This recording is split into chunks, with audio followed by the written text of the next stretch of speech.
Greetings and welcome everybody to the first ever episode of the Code Cleric podcast, a podcast that's about gaming and other such shenanigans. My name is Landen Hansen. I'm joined today by my good friend Asid Anjum. Asid, how you doing today, man? Genuinely terrible. And I'm surprised you haven't asked me about it yet. Because Well, we've been sitting here we've been sitting here for 10 minutes and I was like, is he going to wait until we start recording to ask me about this? So I guess I spoiled how I'm feeling right now. Yeah. How you feeling about the Lakers? Dude, you want to turn this into a basketball podcast? The funniest thing, like the funny, the best thing to do would be to make a basketball podcast and do it the way we're doing, where we're releasing it like 2 weeks after we record it, because like nothing makes sense. It's like, oh, I think the Lakers are going to make a run, and they're like out of the playoffs by the time it actually comes out. Terrible. Yeah. We're down 3-1. Wow. Yeah, we should have won this game. Should have won all the games, really. It's just having a rough go. You know what's crazy is you said that and I had no idea what that meant. What do you mean? Sincerely, like I couldn't even begin to care about sports, like in the slightest. Any sports? Do you not watch any sports? Did you play any sports? I don't watch any sports. I do like being in person at like a show or something like that. Like I think a show, yeah. That goes to show you how little I care.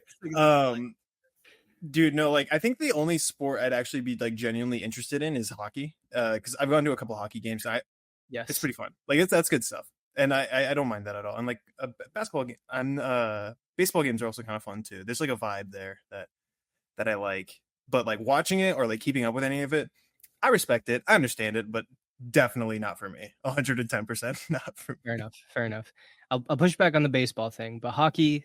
I mean, I'm Canadian, so it makes sense. So that's a certified classic, in my opinion, most fun sport to watch. But yeah, no.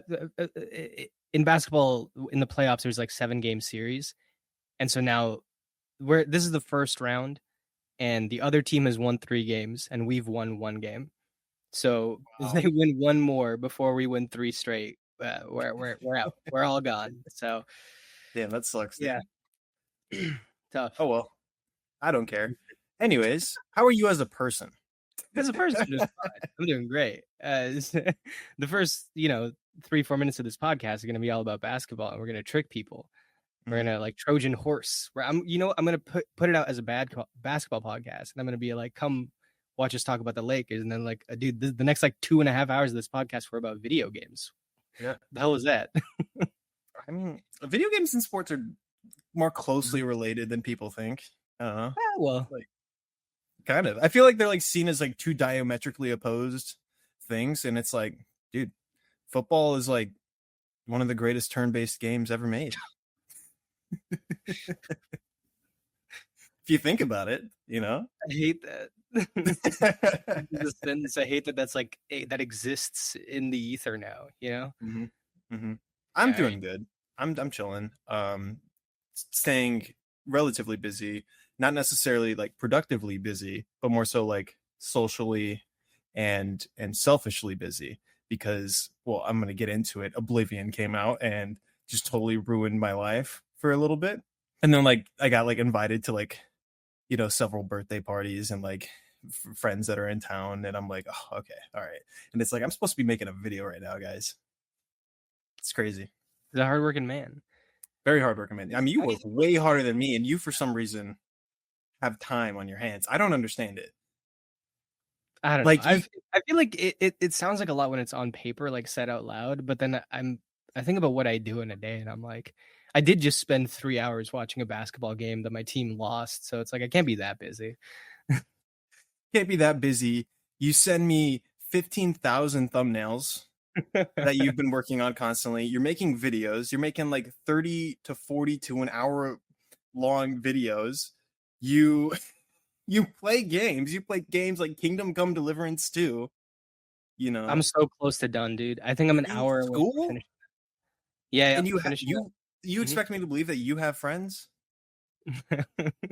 And no, that's where it falls off. Name one friend that I've mentioned to you. The guy you met at PAX. Exactly. I haven't talked to him since last PAX, so Wow. it goes to show. Yeah. Yeah. Well, anyways, this is the Code Cleric podcast. This is the first episode of the Code Cleric podcast. We still don't know what we're doing. There's an episode 0 out that we made before this. So it's kind of like a preamble just to see like what it would be like to record one of these. And it turned out pretty good. I think so. Do you think so? I don't know. You tell me. Yeah, it was good. I posted about it on my channel and some guy commented, "Don't care." Don't. That was all he said. I was just don't care. I was like, okay. That's awesome. Right. I mean, that's expected. Yeah. I mean, Lord knows this world needs another podcast. And oh yeah. We're here to say shit and neat. 2 straight guys doing a podcast. I mean, come on. Definitely. I mean, look at me. I'm like, dude, I got a comment on the Halo video that was like, not only was this a generic video, but you look like a generic YouTuber. You look like every single. I do. You kind of look like if you had to make a default character for a video essay channel, it would probably look like you. Yeah. I don't know what to do about that. I'll just roll with it though. I'll just fit into the stereotype. Anyways, so yeah, it's a good episode. It's about dead game franchises that we'd bring back. And this episode, we'll get into the topic at hand in a moment, but this episode's all about games that shaped us when we were younger, games that, you know, morphed us into the people we are today. But before we get into any of that, we're going to give you a little preamble on some of the games that we've been playing lately. Kind of mentioned it beforehand, but yeah, it's been a busy week for games, and I'm only playing one game that came out like during this week. So for me, I've been playing Inscription quite a bit on the Steam Deck. I got myself Steam Deck since the last time we recorded, and good job. I am absolutely in love with this thing, dude. Beautiful OLED screen. The form factor just feels amazing. Like, it's sincerely one of the best like game consoles I've ever had, and it's just so nice, like going to bed at night and like just playing games. It's like the most cozy thing. It puts me to sleep. It's better than just watching like, you know, YouTube or like TV to go to bed to me, because I'm just like there with this game, focused on nothing else. And then like by the time I start to fall asleep, I'm like, oh, okay, bedtime. And then I just, you know, get out. And Inscription is one of those games that is like great to just perfect Steam Deck game. Yep. 100% love it. I also started checking out Death Stranding too. I starred playing that Death Stranding 1. Death Stranding 1. You said Death Stranding 2, and I was just like 2 as in as well. Okay, yes. So you got an early copy? That's crazy. Yeah, I just hit up Kojima. He was like, "I love your work, man," and I was like, "Thanks." So I started one of the other like video essay channels. He scanned me into his game. It'd be crazy. So yeah, like a week before Oblivion came out, I was checking out Death Stranding. I've been on a Kojima kick lately, just doing a lot of playing a lot of those games like Metal Gear and so on. I beat Metal Gear 1, 2, and 3, and I'm getting to the rest of the series, but I kind of just wanted to get into Death Stranding. I just figured it's an entirely separate thing, so why not, you know? So yeah, I'll talk about that here in a little bit. And then, of course, Oblivion Remastered, which you're going to hear me talk. If there's one thing you were going to hear today, it is me talking about Oblivion Remastered. But I'm going to toss it over to Asid. What have you been playing? Well, first of all, I'm interested in hearing what you have to say about Oblivion, because it's a game that I want to get into, but you and I kind of had a conversation about this. It's like, I think we have to save that for a little bit. I am just finishing up KCD 2. I hit the point of no return yesterday, like just for like, hey, you're going to be funneled into the main quest now for the rest of the game. And that's been going on for a while. It's like surprisingly long at the very end. But I would say I probably have like an hour or two left. I might finish it tonight. I've dumped probably like 150 to 170 hours into that game, which is crazy. I think that's the longest I've spent on a first playthrough of any game. Really? Yeah. I mean, because I don't play like a lot of huge RPGs, right? Like that's what I'm trying to get into now. And then, this one kind of just took over. But when I made the video about it, I was like 70 hours or 80 hours into it. And I was like, oh, I'm making good progress. And then like I basically played another video game after making that video, which is crazy. So yeah, that's been taking over most of my life. Metaphor is still being played in the background, but that feels like one of those games, and I've heard this about Persona as well, where it's so easily digestible and it's so like, quick to get back into, and it's so easy to remember what happened in the story. It's so cut and dry despite being this long RPG that I feel like I can just jump right back into it, get right back on that wagon. If I don't have any big game that I'm playing, I can go back to Metaphor and I can just play it throughout the rest of the year.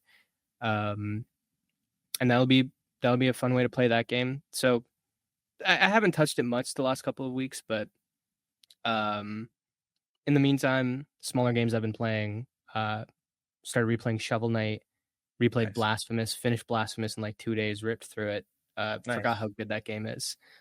And yeah, I've heard a lot of good things about Clair Obscur. I haven't played it yet. I'm really, really excited. I'm going to finish up KCD 2, and then I'm going to hop right into that. I've heard so many good things about it, and I've been so excited. Next episode, hopefully both of us will have played at least a chunk of Clair Obscur. I hope so. I'm so pissed I started Death Stranding right now, dude, because my brother, he's playing Clair Obscur right now, and he was like, this game is way better than any Final Fantasy game that has come out in the past 10 years. And I was like, wow. I'm sure it had. To be fair, this guy hasn't played Final Fantasy 16, which was okay. Yeah, well, that's at least from what my understanding, that's the best one. That's the only one I've really played through. Dude, I love that game. I fucking think he's really good. Love that game. But yeah, Final Fantasy looks fucking sick, dude. I'm so excited. I really want to get into it, but I just like I need Final Fantasy. Yeah, I had never heard. Like, I thought you just like slipped over your words or something. No. This is Clair Obscur's Final Fantasy. I like that. But like he's been raving about it. He's just telling me like the story's so cool, the combat is fucking sick, and it's like, fuck, dude. All right, I don't want to blitz through Death Stranding. I really want to soak Death Stranding in, and like actually experience the game, especially in light of the sequel coming out here pretty soon. But yeah, just poor timing. Yeah, but I'll get to it eventually. My brother's playing it too, and he's been super positive about it, which is it's surprising from him because in his old age, the ripe age of 19 or whatever he is, he's gotten so cynical about so many things. So he hit me up. He was like, "Dude, 5." Yeah, exactly. He's like, this guy. All I've heard about his brother is that he hates Final Fantasy VII Rebirth, and I don't get it. I don't get it. He had like a whole argument with you about that, didn't he? I forgot. Yeah, something like that. Anyways, he really likes it. So I'm like, oh wow. He's like, yo, 5 minutes in, this game's got me. It's got its hooks in me. And then he played it for a few more hours. Has really been liking it. So yeah, that one's up next. Cool. So now we get into the topic at hand. I brought this topic to Austin. I figured this would be a good like kind of starter, like a little appetizer for like what the podcast is. So we established kind of like our taste, like games that kind of made us into the people we are today. So that way, like, when we talk about games in the future, it's kind of clear like what we're going off of. And so yeah, the topic at hand is games that shaped us. So we've been playing video games our whole life. But now we're going to talk about the games that stuck with us the most, the games that opened our eyes and help us develop the skill or like honed our taste. How did the games of our past shape us into the people we are today? Now, there's not many rules to this at all. Like, it's just 3 games or game franchises that left a mark on you, and then try to pick like a major lesson that you learned from each respective game. I'm going to just be real with you. I kind of cheated a little bit. Again? Like a little bit. We've had 2 episodes. You have not followed the rules. And this time you made the rules. So how you didn't follow the rules last time. I didn't follow the rules because you said that you didn't want to follow them first. Because it was a dumb rule. But this makes sense. All right. This in the context, it makes sense. I'll trust you. I'm gonna hand it to you first. You wanna? What's the first game that comes to mind when you think of like a game that shaped you? So I want to go through this in like chronological order. So I guess like the oldest game that really shaped my taste in who I am today, or just like made like a big imprint on me. Like you said, it's kind of a vague topic here. Yeah. But I want to go. I want to revisit our idea of making each other guess the game. Oh, okay. So Yeah, we can do that. I'm going to take you on a little journey here, okay? All right. In 1992, a website was launched with a bunch of small little Flash games.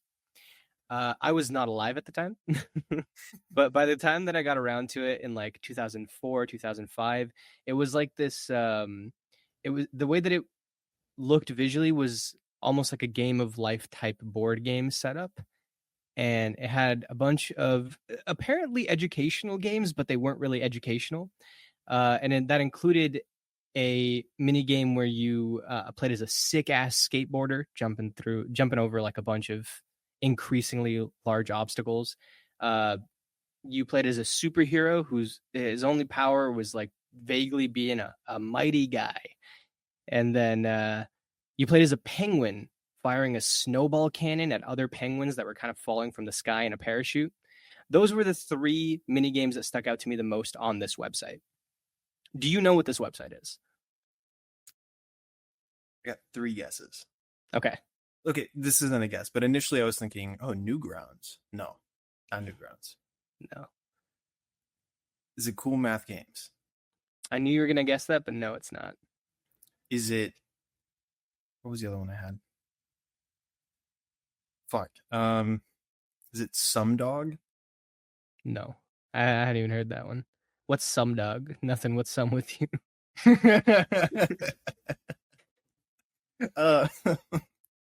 Some Dog was like this educational game that I played in like kindergarten. That was like, okay. It was like an educational website where they just had a bunch of games, but it wasn't really educational. There was just like dumb shit where it's like, oh, stack a bunch of objects on each other, and it's just like junk. Okay, I gotcha. What's another Flash website? Shit. For kids, remember, I was like 4 or 5 years old. I feel like I don't know. ABC Mouse. No, it was a website called Funbrain. I don't know if I've heard of that. Funbrain. So Funbrain is not the game that I'm going to be talking about. Like I said, I'm taking you on a journey. Okay. Yeah, that was the establishing shot of this game. Okay. Now on that site, there was like this, not a comic series, but like a web, slightly novelized, slightly comic cartoony series that you could read. That eventually got turned into a series of best-selling hits. Do you know what that web series was? Which again, it got published as multiple books. I believe they're still making them today. Bone? No. Think simpler.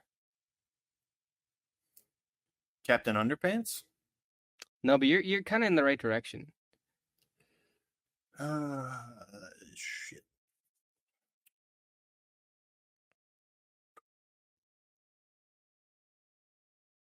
Blanking. Diary of a Wimpy Kid. Oh yes, Diary of a Wimpy Kid. I read Diary of a Wimpy Kid before it was actually published, because it was like you went on Funbrain and then there was this tab where you could read that, and it was just like wait, really? Bunch of, yeah, it was a bunch of like segmented parts that would eventually get turned into that book, the first book. Now I say all of that to say the creator of Diary of a Wimpy Kid. Oh, you got your little thumbs up back. I don't know why it does that. Anyways, the creator of Diary of a Wimpy Kid created this game. Okay. That is my first entry. And it's called Poptropica. Oh. I was like, I might as well give you the answer because you seem I'm not on the right train of thought at all. No. I've heard of Poptropica. I didn't know he made that though. That's crazy. Yeah, it's crazy. Like the guy who did that here. I'm gonna send you a link if you want to check out. So for anybody who doesn't know, Poptropica is a game where you explore a bunch of different islands, and they were all themed differently, and they had these campaigns that you went through. They would launch every few months. It was almost like a live service thing, but it was all like free online. There were ads and stuff, and sometimes the ads were for Diary of a Wimpy Kid. It was very, I don't know what the word for it is, but it was like advertising itself, and it was advertising Funbrain and stuff like that. It was this whole ecosystem. Mm-hmm. Anyways, you would like set up your character. You would set up these like goofy little names for him, different faces. It had like an RPG builder, like character customizer essentially. Then you went to do just all these different islands and messed around and did the campaigns.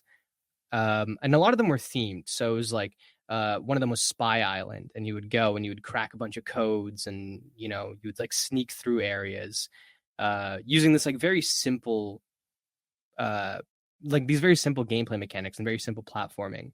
Another one you would play as like a superhero. So you would meet other superheroes, you would have different superpowers, you would move around a little bit differently.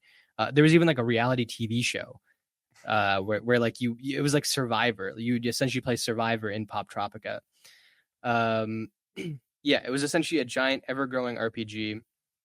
And the mechanics were never that deep in this game, but I thought the breadth of it all was really impressive. And I also think it's an interesting one to be so definitive in my history because it was a game. Like, I didn't play a lot of console games when I was younger.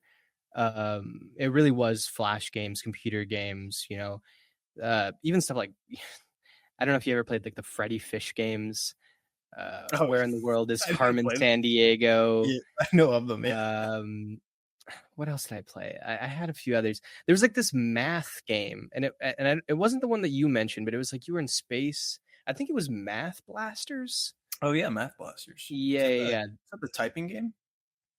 It was like, if I'm thinking of the right one, it was some kind of educational. I remember there was like a Red Riding Hood mini game where you would like count the eggs that were in their basket, and it was like playing out in front of you, and you had to guess how many there were. It was something like that. It was like really simple, educational content.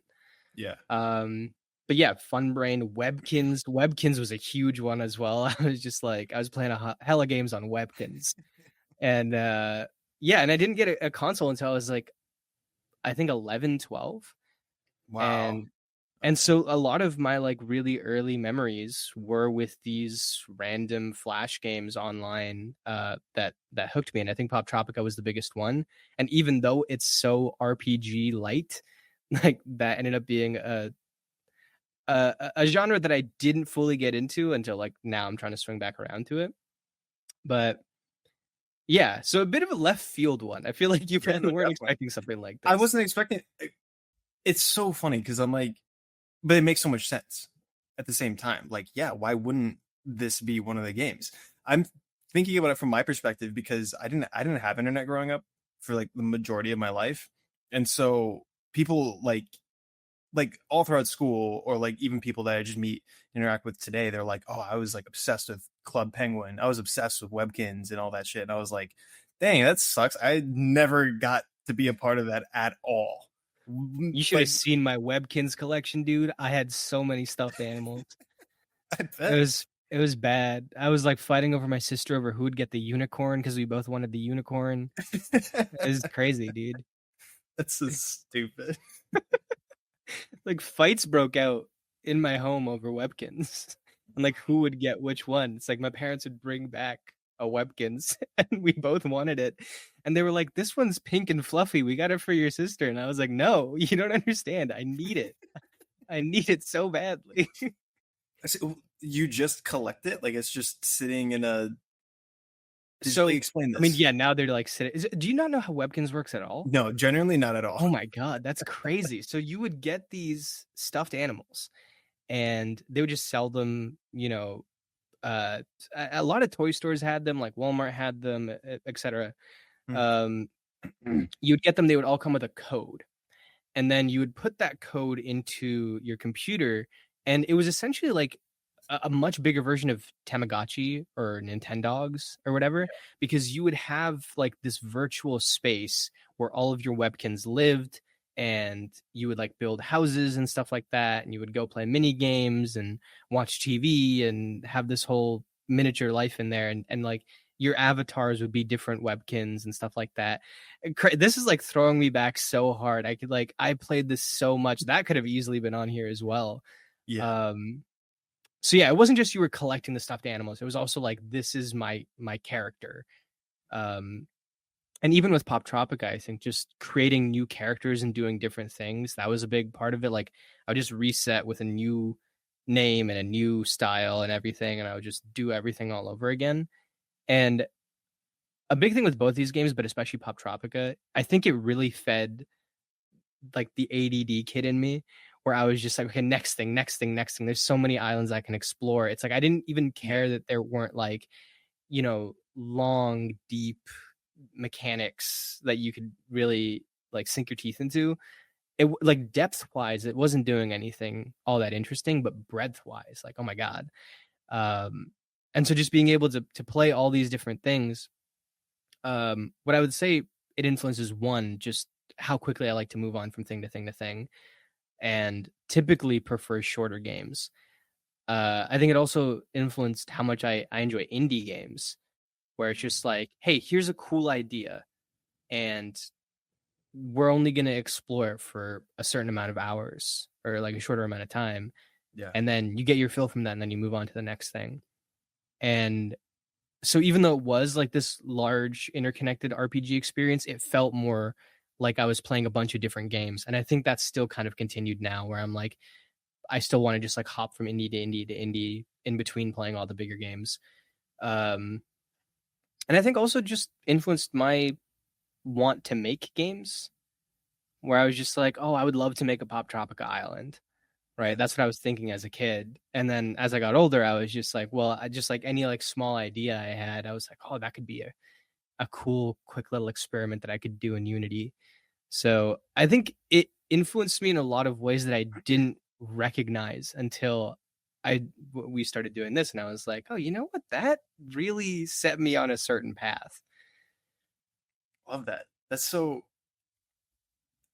There's so many games that like, yeah, like thinking about it, it's like that was such a big part of my life, and I just totally kind of forgot about that. Like I think a lot about the like 2012 kind of mobile game craze with like Temple Run, Angry Birds, all that shit. Like that was like a seminal moment for me too, growing up, where it's just like these, I can just play games whenever now. I mean, I had a PSP, but like games on a phone like that, it was like totally transformative. I don't really think they shaped me or like my tastes in any real way, but like there's still just like so many games and so many different eras throughout my life that I was like, yeah, that was like the game. That was the moment that was like for me right there, you know? And dude, if I had access to the internet like this, like when I was a kid, and like if I were to like experiment online with like a bunch of these games, like I think I would have totally been obsessed with them as well. Like it's just, especially because I was obsessed with Diary of a Wimpy Kid. Like I really, really, really love those books, and like just seeing like the synergy there between Poptropica and Diary of a Wimpy Kid or whatever. Like I feel like I would have intrinsically kind of been gravitated towards it because obviously it's very similar. I had no clue about that they were connected at all, though. That's so cool. Yeah. No, I feel like most people don't fully realize, even though they probably had like, especially, I mean, we're only 4 years apart here, but that feels like an eternity sometimes. But for sure, I think that a lot of people my age, like interacted with both of these things and had no idea that they were connected somehow. Yeah. Honestly, I think I wouldn't have even noticed if my older sister hadn't been the one to introduce me to Funbrain and be like, hey, there's this web series that's on there. And she was really into like not just reading in general, but fan fictions and stuff like that. So I think that really stuck out to her. And then when we saw it become a best-selling series, we were like, oh shit, no way. Nice. And yeah, no. So a lot of like stuff back then, like I said, I didn't get a console till I was like around 11 years old. And that was the Wii. And the Wii had so many experiences that were like traditional experiences. Like you had your Marios and Twilight Princesses and yada yada. But it just also had like weird games, like Wii Sports Resort, Wii Play, and then like game show video games, just like dumb stuff. And I feel like I gravitated towards that for a really, really long time because it reflected so much these internet era a tiny idea. It's not like this big, oh, I'm going to sit down and really play a big campaign of a video game. That's not even what video games were to me back then. Yeah. They were just games.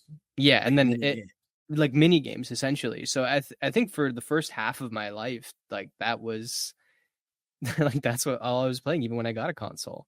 And then there was one game specifically that changed that, which I'll get into in a second here. But cool, dude. Yeah, Poptropica. I when I thought of it, I was like, he's not gonna see this coming. But nope. Shout out left to that field. Game. Shout out to Flash games in general. Yes.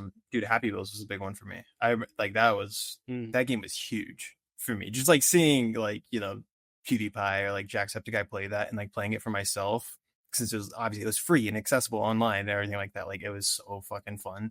Like I just countless nights with my cousin just in the middle of the night on a laptop playing those dumbass games, dude. Like, and even just like cool math games at school, just wanting to waste time or like wanting to like stall, or like maybe we'd get like free computer time or something like that. Like that shit was so cool, and like we'll never have that again, really. Like there will never be anything like that ever again. There's also something about it. Oh, sorry, go ahead. I'm happy that like I kind of loosely lived in that for a moment, and then saw it, but I wasn't like super ingratiated with it. Yeah, fair enough. I think there's also, and people say this a lot about old console games as well, because it was more limited what you could buy, and there's a lot of like reasons for it, but everyone had those games that they played that were not the traditional games to play, and it wasn't the thing that everyone was playing. Mm-hmm. And it wasn't even, really in the zeitgeist. It wasn't culturally known. There's people who, if they played games in the very early 2000s or even before that, like in the 80s and 90s, they'll talk about games that majority of people don't even really know. And they weren't doing it intentionally as like, oh, I really want to find these like underground indies. It was just like how things shook out. Yeah. And it was the same thing here with like the internet era games, where I wasn't really, I never got into the Club Penguin stuff. I never got into Happy Wheels. Like there were certain things that passed me by and certain things that passed you by. And I feel like everyone had their own like unique experience with that growing up.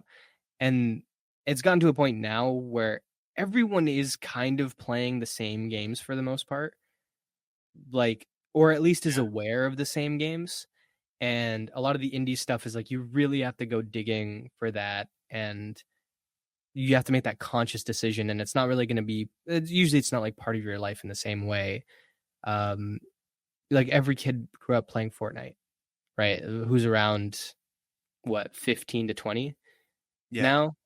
So Minecraft's a huge Minecraft, one. Big one. Yeah. So I don't know, different time, but pretty interesting. Definitely. Looking back on it with like this new lens.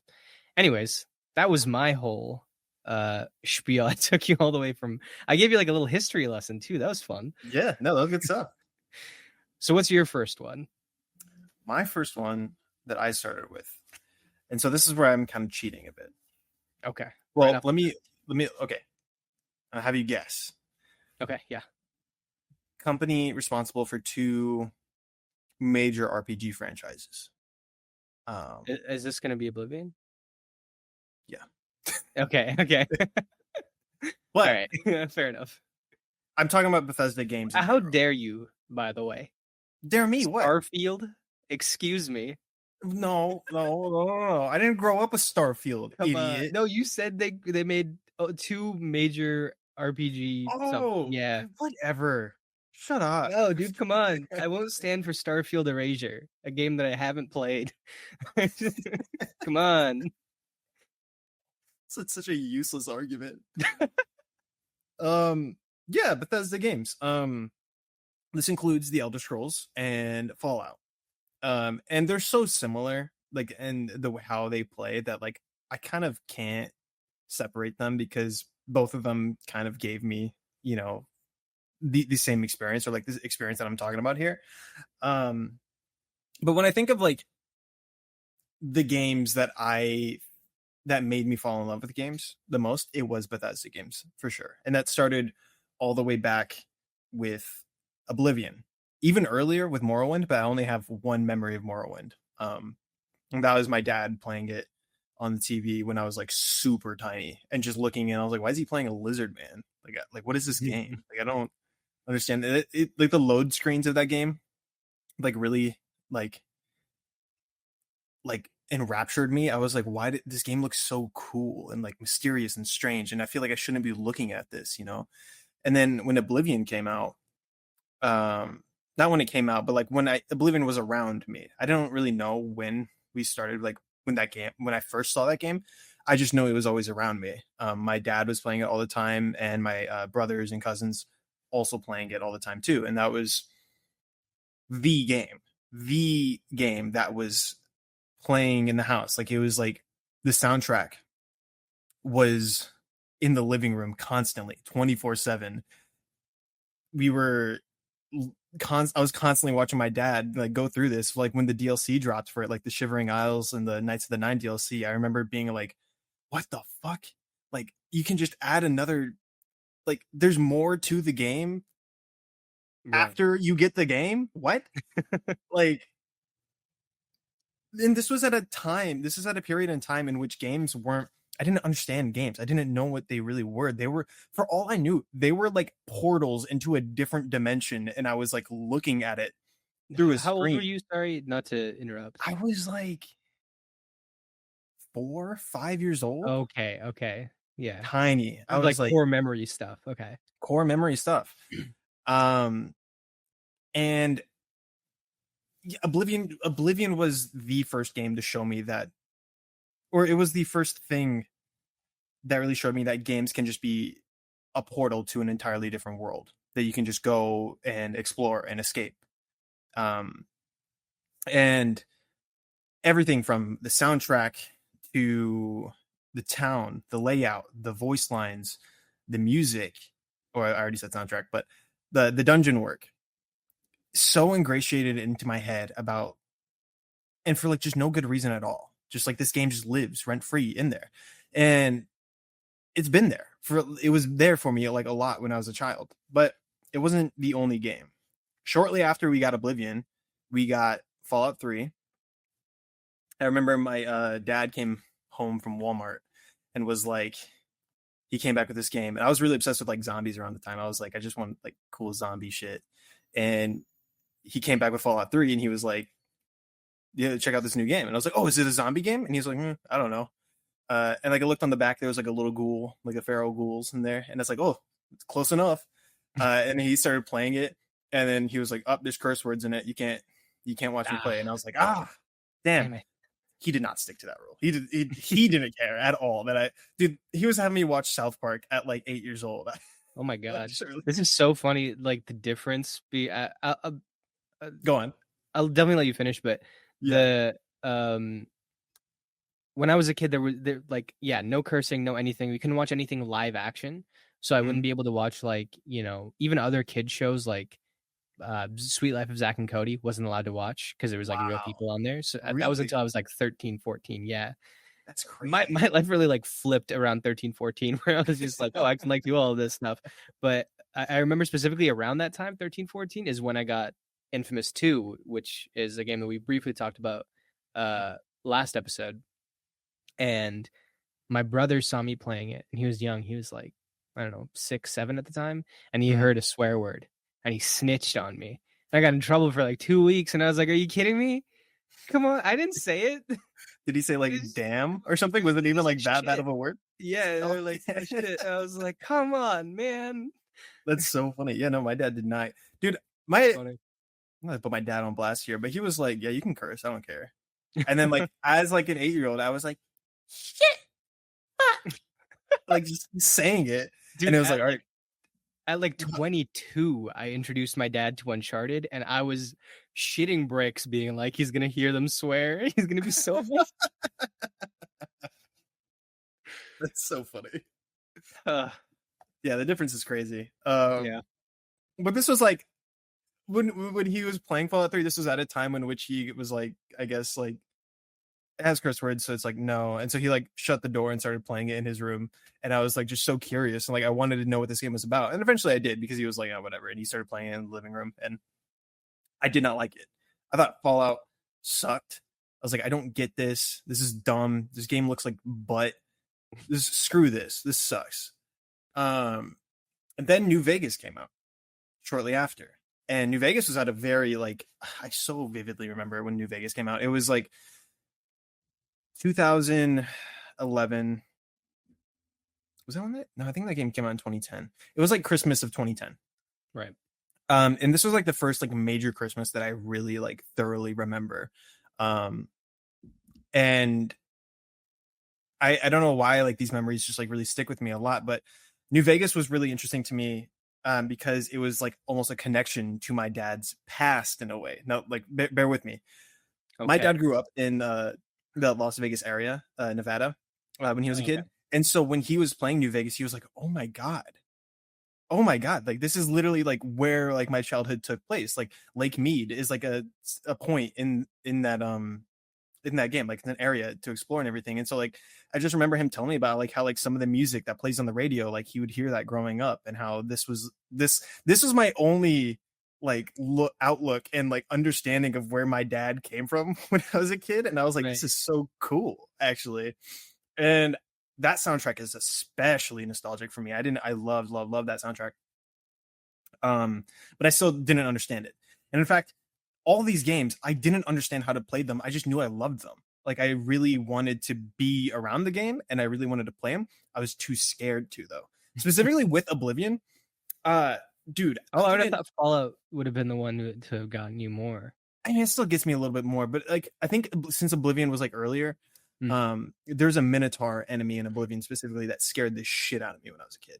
I don't know why. Like he just really scared me. And so like what I would be too scared to explore the world around me. So I would just stay in the towns and try and live a normal life in the towns. Like that was me role playing as like, I'm just going to be a normal citizen. It's like when you're playing GTA and you're like, oh, I'm going to follow the and you're going to like follow the laws. Yeah. Which is like so difficult, by the way. It is. They drive like fucking idiots, dude. Especially like, again, I mentioned this last episode, but I played GTA 4 recently. And there are times when you're driving down a lane and then like the 4 cars in front of you will immediately like swerve and change lanes like into you. And you're like, for what reason? Yeah, no, they are profoundly idiotic in those, which is like that's part of it. It's like fun, like, and it makes sense because everyone in that world is fucking stupid. But no, like I was too scared to explore in Oblivion, and so I would just watch my brother or watch my dad, explore and actually do like the dungeons and the quests and everything like that. But when I played it, I just stayed in the towns and maybe did like the arena thing, because there's a huge iconic arena in Oblivion. And then Fallout 3 and New Vegas, I didn't really understand them and I didn't really care to play them. Really, New Vegas I was much more into. But it wasn't until Skyrim 2011 when things really changed for me. I remember it came out around my dad's birthday, and he got it for his birthday, and we just sat down and played it. It was the most beautiful game I had ever seen in my life. Skyrim was like the biggest deal. It was crazy. And I remember Skyrim is very important to me for a bunch of different reasons, but one, it is also like, it made me a film kid, which is crazy. I wanted to make a Skyrim movie. I was like, I want to make a movie for my dad, and it's going to be about Skyrim because I know he likes these games. And so it was just me, my cousin, and my brothers, and we were like in our bedrooms. We had no cameras. We didn't have a camera. We were like acting out like what a Skyrim movie would be like. And I was like, I'm gonna name it Skyfar. Okay. I was like designing the cover art for it, like the DVD cover art. I grabbed like a random like DVD. I don't even remember what movie it was. And like I cut like a paper circle, used some Elmer's glue, and like stuck a freaking the paper on there and like designed like the CD cover for it. And I was like, this is gonna be the biggest movie of all time. I didn't even play Skyrim, and I was like trying to make a movie of it. And I was like, and when I'm thinking about it, I'm like, oh, that was like my first like instinct to do anything related to video or film at all. And it's so funny that it starts with Skyrim. And then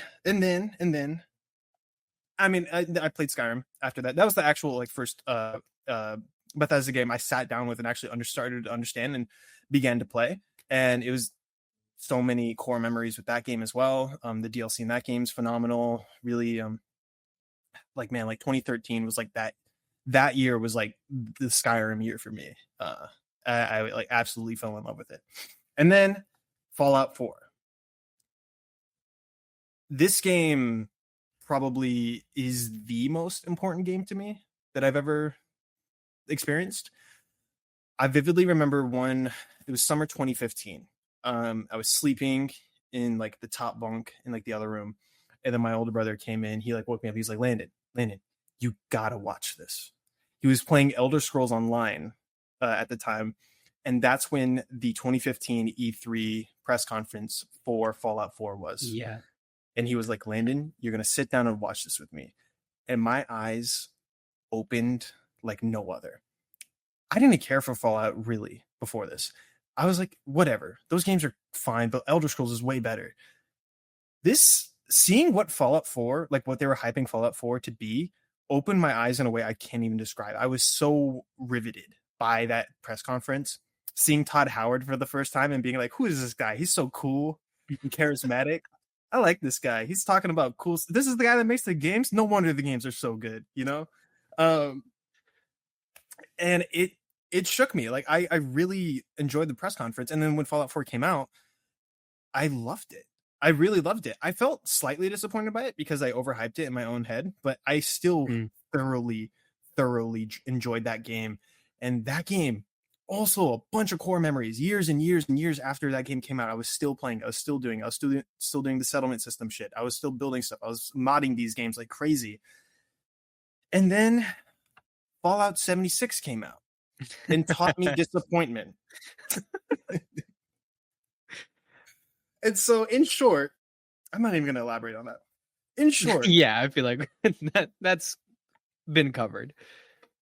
Bethesda games have always been there for me. These were the games like that I grew up with. They weren't the only games I grew up with, but these were like the major ones that I played. And to see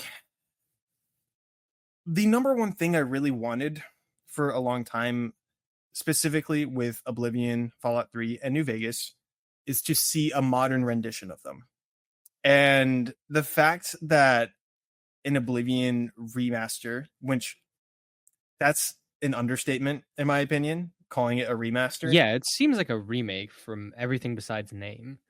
Yeah, it's a dream come true, and I'll gush about it a little later, like when we get into like what we were playing. But it really is like kind of one of those moments. Like this was like one of the moments I was waiting for. And I'm glad it's here. And I haven't felt the hype cycle around Oblivion Remastered and seeing like the leaks and everything beforehand and like the kind of energy that was like being put out there reminded me of the Fallout 4 hype and how that got me into paying attention to the games industry as a whole. Like ever since Fallout 4, I was really like ingratiated into like learning about the games industry and like seeing what's up and let's see what brand new games are coming up. And so just to feel that again it was very special. It was very special. And I'm glad that it's here. And oh boy, can I not wait for the inevitable Fallout 3 and New Vegas remasters, because if they do the exact same thing, which I think Fallout 3 was leaked on the FTC documents years back. Mm-hmm. If they give the Oblivion remaster treatment to Fallout 3 and New Vegas, you are never going to hear me shut up. I promise you. I love these games dearly. And those are the games that shaped me. And what's funny is that I don't think you've played any of these games, have you? I've played like 10 hours of Skyrim. I've played also 10 hours of Fallout 4. So okay, let me get this clear. So this is one entry of yours. Yes. So you chose 18 games as your first entry. You bastard. I mean, listen, I said games or game franchises, and I chose two franchises rolled into one. That's ridiculous.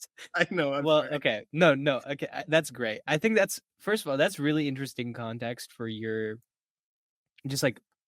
experience with games and how you look at them, and it makes so much sense kind of where you ended up because of this. Again, it's really interesting to see the differences between like how you and I kind of experienced games growing up, because for me they were just these ways to scratch all these different itches and my brain was just going off in so many different directions, and I was like, I want to do this thing now, I want to do this thing now, I want to do this thing now. And I never had an experience where I was like, oh, I feel like I'm in a different world. And really like living in there and like having a life in there and making decisions and like really sitting with it. Yeah. Um, and yeah, I think that that definitely influenced the way that I play games. And a lot of these games, you know, I've tried and haven't really gotten as far as I wanted to with them. And then hearing you explain them, I was like, okay, that makes a lot of sense why people get that way about these games, Yeah. especially if it's at a young age. I think if I had seen Oblivion as a child, I don't know if I would have been able to recover. Like, I don't think I would have understood what I was seeing. I had such a like small knowledge base of what these things could be. I would see that, I would just be like, what? Mario Yeah. is so realistic now. What the hell? Like, dude, Oblivion as a 5-year-old is the most confusing thing It must like. have been. It's Yeah. like looking at an eldritch god. It's like I don't understand what I'm looking at, but I know that there's something here, you know? You know how like HP Lovecraft would see all this like crazy shit around him and that's what he would put into writing. He Yeah. must have seen like Oblivion. Like that's he saw that shit as a kid. He was like, "Oh my god, dude." He had a vision about Oblivion in his dreams and was like, Todd Howard came to him in his nightmares. I And was love the like idea of Todd Howard. visiting HP Lovecraft. That's so good. He has a leather And jacket. He's like charismatic as hell. And he's just like, like yeah. yeah, it's just like he can't even Lovecraft can't get past the fact that he has a leather jacket. Like that's already what gets him. He's like, "Oh my god, what's happening?" Like famously so xenophobic. Like he hated anything that wasn't him essentially. Yep. He was so scared of everything. And imagining him having a conversation with Todd Howard is so funny. Todd Howard's petting his cat. He's like, oh, you have a nice cat. What's your cat's name? Oh my god. No, no, Todd, don't ask his name. Don't do Viewers at home, I want you to look up H.P. Lovecraft's cat name if you haven't, if you don't know already. It's very wonderful. I love the idea. There's a Khajiit. So the Khajiit in the Elder Scrolls, they refer to themselves in the third person, and I love the idea of a Khajiit that has the same name as H.P. Lovecraft's cat talking and like referencing himself in the third person. Oh my god. Awful. Oh my god. But okay. I think it really would have blown my mind as a kid, and it makes me it kind of makes me wish that I had experienced things like that because I remembered people talking about Skyrim in school. And the hype for Fallout 4 was so crazy that again, my knowledge base started very late, so I didn't even know what Fallout was when that came out, and I was hearing so much about it. I was like, "What is this series? How have they made at least 3 of them that I don't even know about?" And like, why is everyone treating this like it's the second coming of Jesus? And Dude, the hype cycle around that game was crazy. And it's so crazy looking back at it because, you know, a lot of people didn't connect with it the way that it seemed like they might. Like they were like, "Oh, this looks like it's going to be the ultimate Fallout game. Like it's going to achieve this godlike status." And I feel like it kind of stagnated a little bit. And then 76 was just like a crazy left field decision that I guess people have kind of turned around on now, but I just hate it. Like at its core, I hate the idea of Fallout 76. Not even being a Fallout fan. Yeah. Dude, that game on launch betrayed everything about Fallout. No NPCs at launch was just like crazy. I couldn't understand what was even happening. Yeah. But and what's crazy too is like I always had a dream of playing these games like multiplayer because like I said, like it was my family was like very ingratiated in these games alongside with me, and I was like, oh, it'd be so cool if I could just play Oblivion with my cousin. Like we're both in this world together and we're both fighting some ghouls and goblins, you know, like that would be sick. And for Fallout to like kind of go along with that, I was like, whoa, wait, there might be something here. This location's really cool. But like deep down I kind of knew. I was like, man, I don't know. Yeah. I believed in it because I had like unyielding faith in Bethesda, and I was disappointed. Dude, I bought the $80 edition of that game too. It was like the special edition. that I like. It was like my first job I ever got at Burger King. I was like, I'm gonna save up money. I'm gonna get a fucking Fallout 76 special edition, and I gaslit myself into like liking the game, and I just eventually I kind of just realized like, oh, I'm like thoroughly disappointed. Wow, Yeah. that was an experience. A couple of other things I want to mention before we move on. So like I said, I didn't have internet when I was growing up for like the majority of my life. Like it wasn't until like around 2012, 2013 when I like started actively kind of using the internet, kind of. And there was I loosely had internet because whenever I'd go over to my grandparents' house, they would have it there and they had a computer there.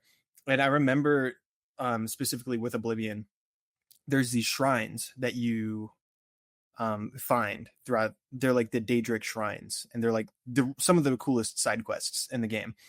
And they're not marked on the map. You have to like go out and find them. And I remember my brother like typing in all the locations and all the physical copies of the. You know what? Actually, I totally forgot to bring out. I bought the physical copies out to like show you guys. Nice. But, I don't even know if the map is in here. Is that the PS3 like game of the year type cup? Yeah, those are sick. I love those. Dude, let me finish my thought real quick. I have like a million things to say. So each of the physical copies came with a map, which was the coolest thing to me. Like I loved it. Was very, very like GTA likes, but it was so like you pull out the map and it's here physically there. And my brother had the Oblivion map with him, was looking it up on the computer, marking down the locations on the physical map. So that way when we would go back home to our internetless house, we would go to the locations and actually see them. And it was like, I remember that was like, that fucking blew my mind too. Yeah, that sounds awesome. I would. Yeah, there's something about that where I mean, that's part of why it's like you really can't recapture that feeling to the same extent. I've talked about it in recent videos as well of just the way that people consume games is so different now that there are certain things that you kind of just have to let go. Like the idea, I made something recently about like the idea of cheat codes, and it's like, yeah, it just doesn't make sense anymore. No. You know, like implementing cheat codes and putting them in all these like strange places and people discover them and word of mouth and everything like that. It's like, no, everyone just knows it right away. You like log on, IGN has like a list of all the cheat codes that you could go to. Like it transforms a lot. But when you look at like that specific moment in time, like just imagining the experience you must have had drawing those things on the physical map and coming home and playing that's sick, dude. And I hope that we find a way, and maybe we do, and I'm just not thinking of it right now. But as a collective, we find a way to reintroduce that sense of discovery to games while still kind of like making in the internet era. Like you can obviously like not look at the internet, and that's a personal choice. But man, if we could find a way to reproduce something like that. Like I think the closest thing that I felt to that was Elden Ring, actually. Like playing Elden Ring and like kind of doing that like self-discovery thing, like that was like the closest thing I felt to like, oh, I need to get a notebook down and like write this down and like actually like track things, you know, and like really keep an eye on like what people are saying to me in this game. Yeah, it wasn't exactly that. It didn't have the same spirit. But I've heard Blueprints, by the way. Yeah, dude, I've heard is like very notebook heavy and a lot of another game that I really want to get to, but yeah. Anyways, what do you want to say about the covers? Yeah, so I played all of these games on the PlayStation 3, and this is the objectively worst place to play all of these games. Okay. Fallout 3 just runs like piss poor dog shit. Fucking New Vegas, piss poor dog shit. I got the platinum trophy on the PS3 edition though. That was hard. Okay. Oblivion runs fine actually. It's not that bad. It's 2006. It's whatever.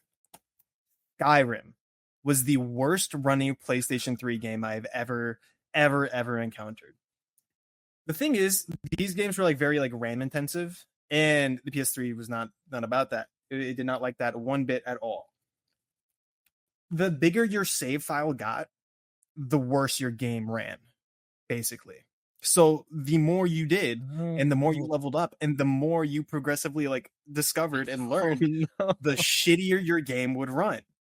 And Skyrim specifically was the worst case about this, dude. There was a thing with Skyrim where like you had to, when you entered a location like an indoor location, and you open a door that doesn't send you to a load screen, it's just like a static door that like works. You have to shut the door behind you so that way the game can process and render the room that you're in. Ugh. Because Oh my god. if you didn't, the game would crash or bug out or just totally flip the fuck out. There was a trophy. My brother wanted to platinum Skyrim on the PS3, and one of the trophies was to get to level 50. Impossible, because level 50 is the level cap of that game.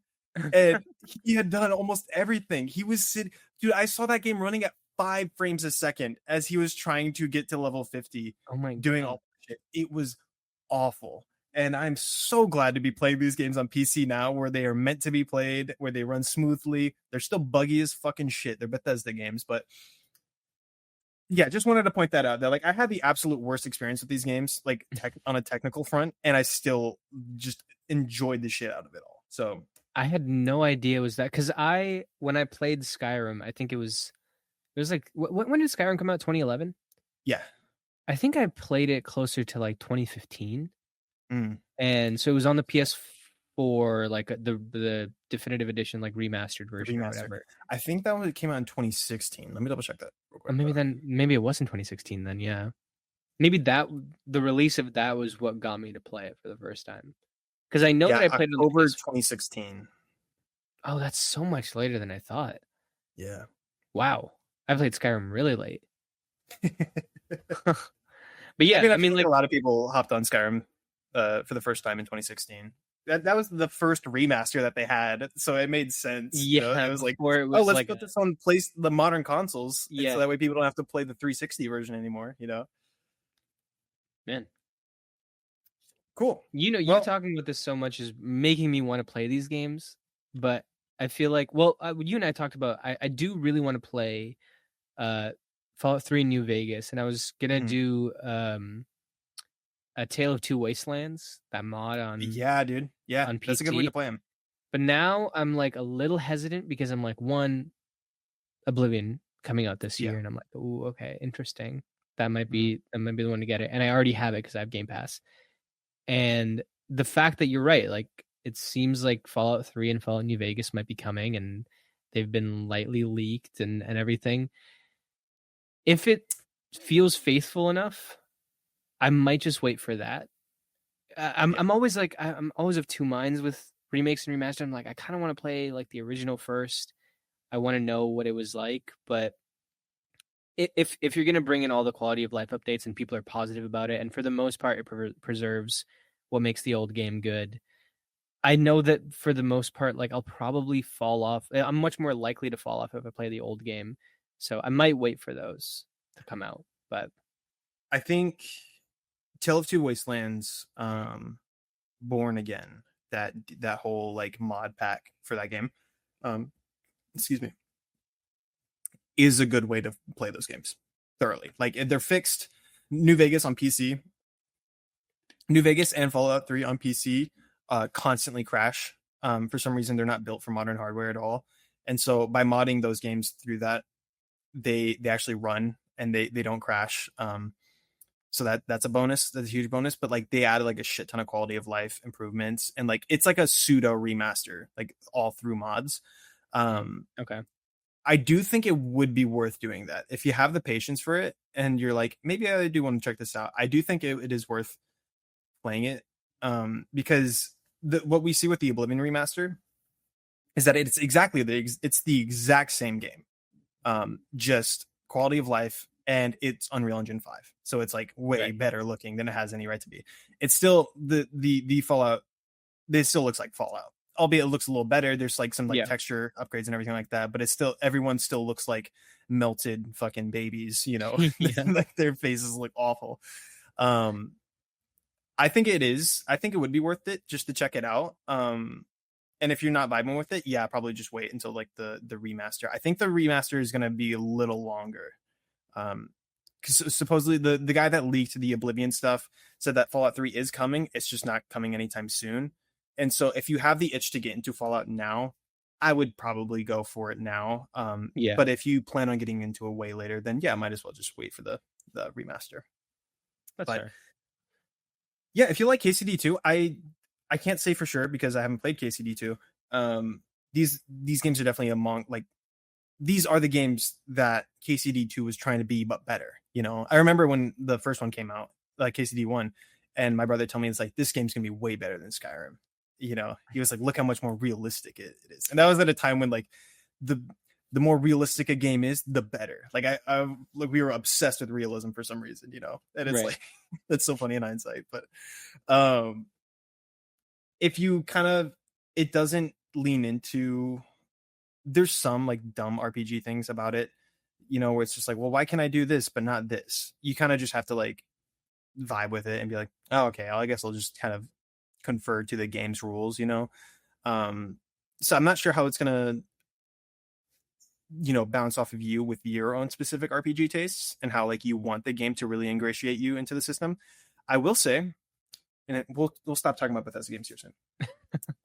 Skyrim or Fallout 4 on survival mode with like a camping system totally is a totally different experience where you need to keep track of your food and water and like setting up your own camp, like having your camp on your horse and needing to rest and everything like that totally transforms the game and makes it for the best. In fact, that's the only thing that I really like am disappointed by with the remaster is that I want this system in the Oblivion remaster and I can't have it right now. It's just the base game by itself. So it's like, it's whatever. Like someone's going to mod it in, but there's like there's the Creation Club in it, which they're like mini paid mods that have like official expansions in it.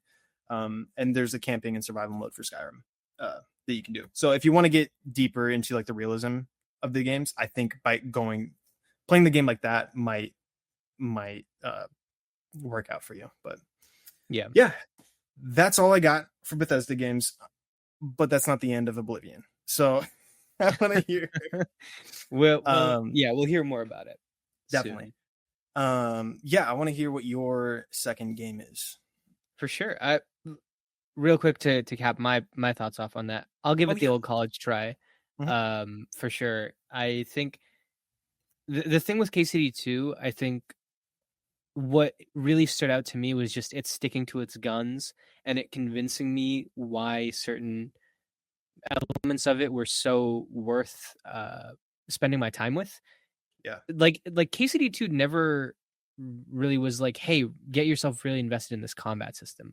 I never fell in love with the combat system. I'm 150 plus hours in, and like the combat it's nothing like all that complicated or dense or something that compares to any of the many great combat games that I've played. It was just like, hey, these are all the other features that really matter, and we're going to show you why they matter, and then we kind of get you into it. A big thing with because we're referencing a little bit my most recent video where I talked about quote unquote fixing the RPG problem, where my main point with that was just, you know, I don't like when a game has all these major elements of it that it's trying to hide or is embarrassed about and is like, no, like this stuff is like, you know, it's like quickly get through the stuff and we'll give you all these different tools to, you know, get past it as quickly as possible. And then you can get into the super fun stuff, which is the gameplay. And it's like, well, RPGs, the gameplay kind of sucks ass a lot of the time. Like, why are you convinced? Like, why are all these games not convincing me to play them like I should be, and like convincing me to play them that way? Because if I actually do play them that way, apparently I really enjoy them. So it was more about how KCD2 kind of taught me that. And now I think I can go into more RPGs with that mindset, and it really reframed all of that for me. But anyways, that's a whole other bigger topic. Point being, I'm interested in it. I don't necessarily need it to kick my ass in order to enjoy it, but I think I am going to be approaching it a little bit different this time around, and hopefully, you know, I'd love to get into an Elder Scrolls game. I'd love to get into a Fallout game. So Yeah. Here's hoping sometime soon. But We'll see. You'll hear about it here first on the Code yes, sir. Cleric podcast. Absolutely. Now, my second game. I took you on a whole trip the last time. I have one bullet point for this one. And it's, you know what it is. I feel like you know what it is already. I feel like you know what's got to be on here. Mm-hmm. And just throw out your guess, buddy. Bloodborne? No, actually. Wow. I really thought you were going to hit the nail on the head right away. I don't know, man. Resistance? No.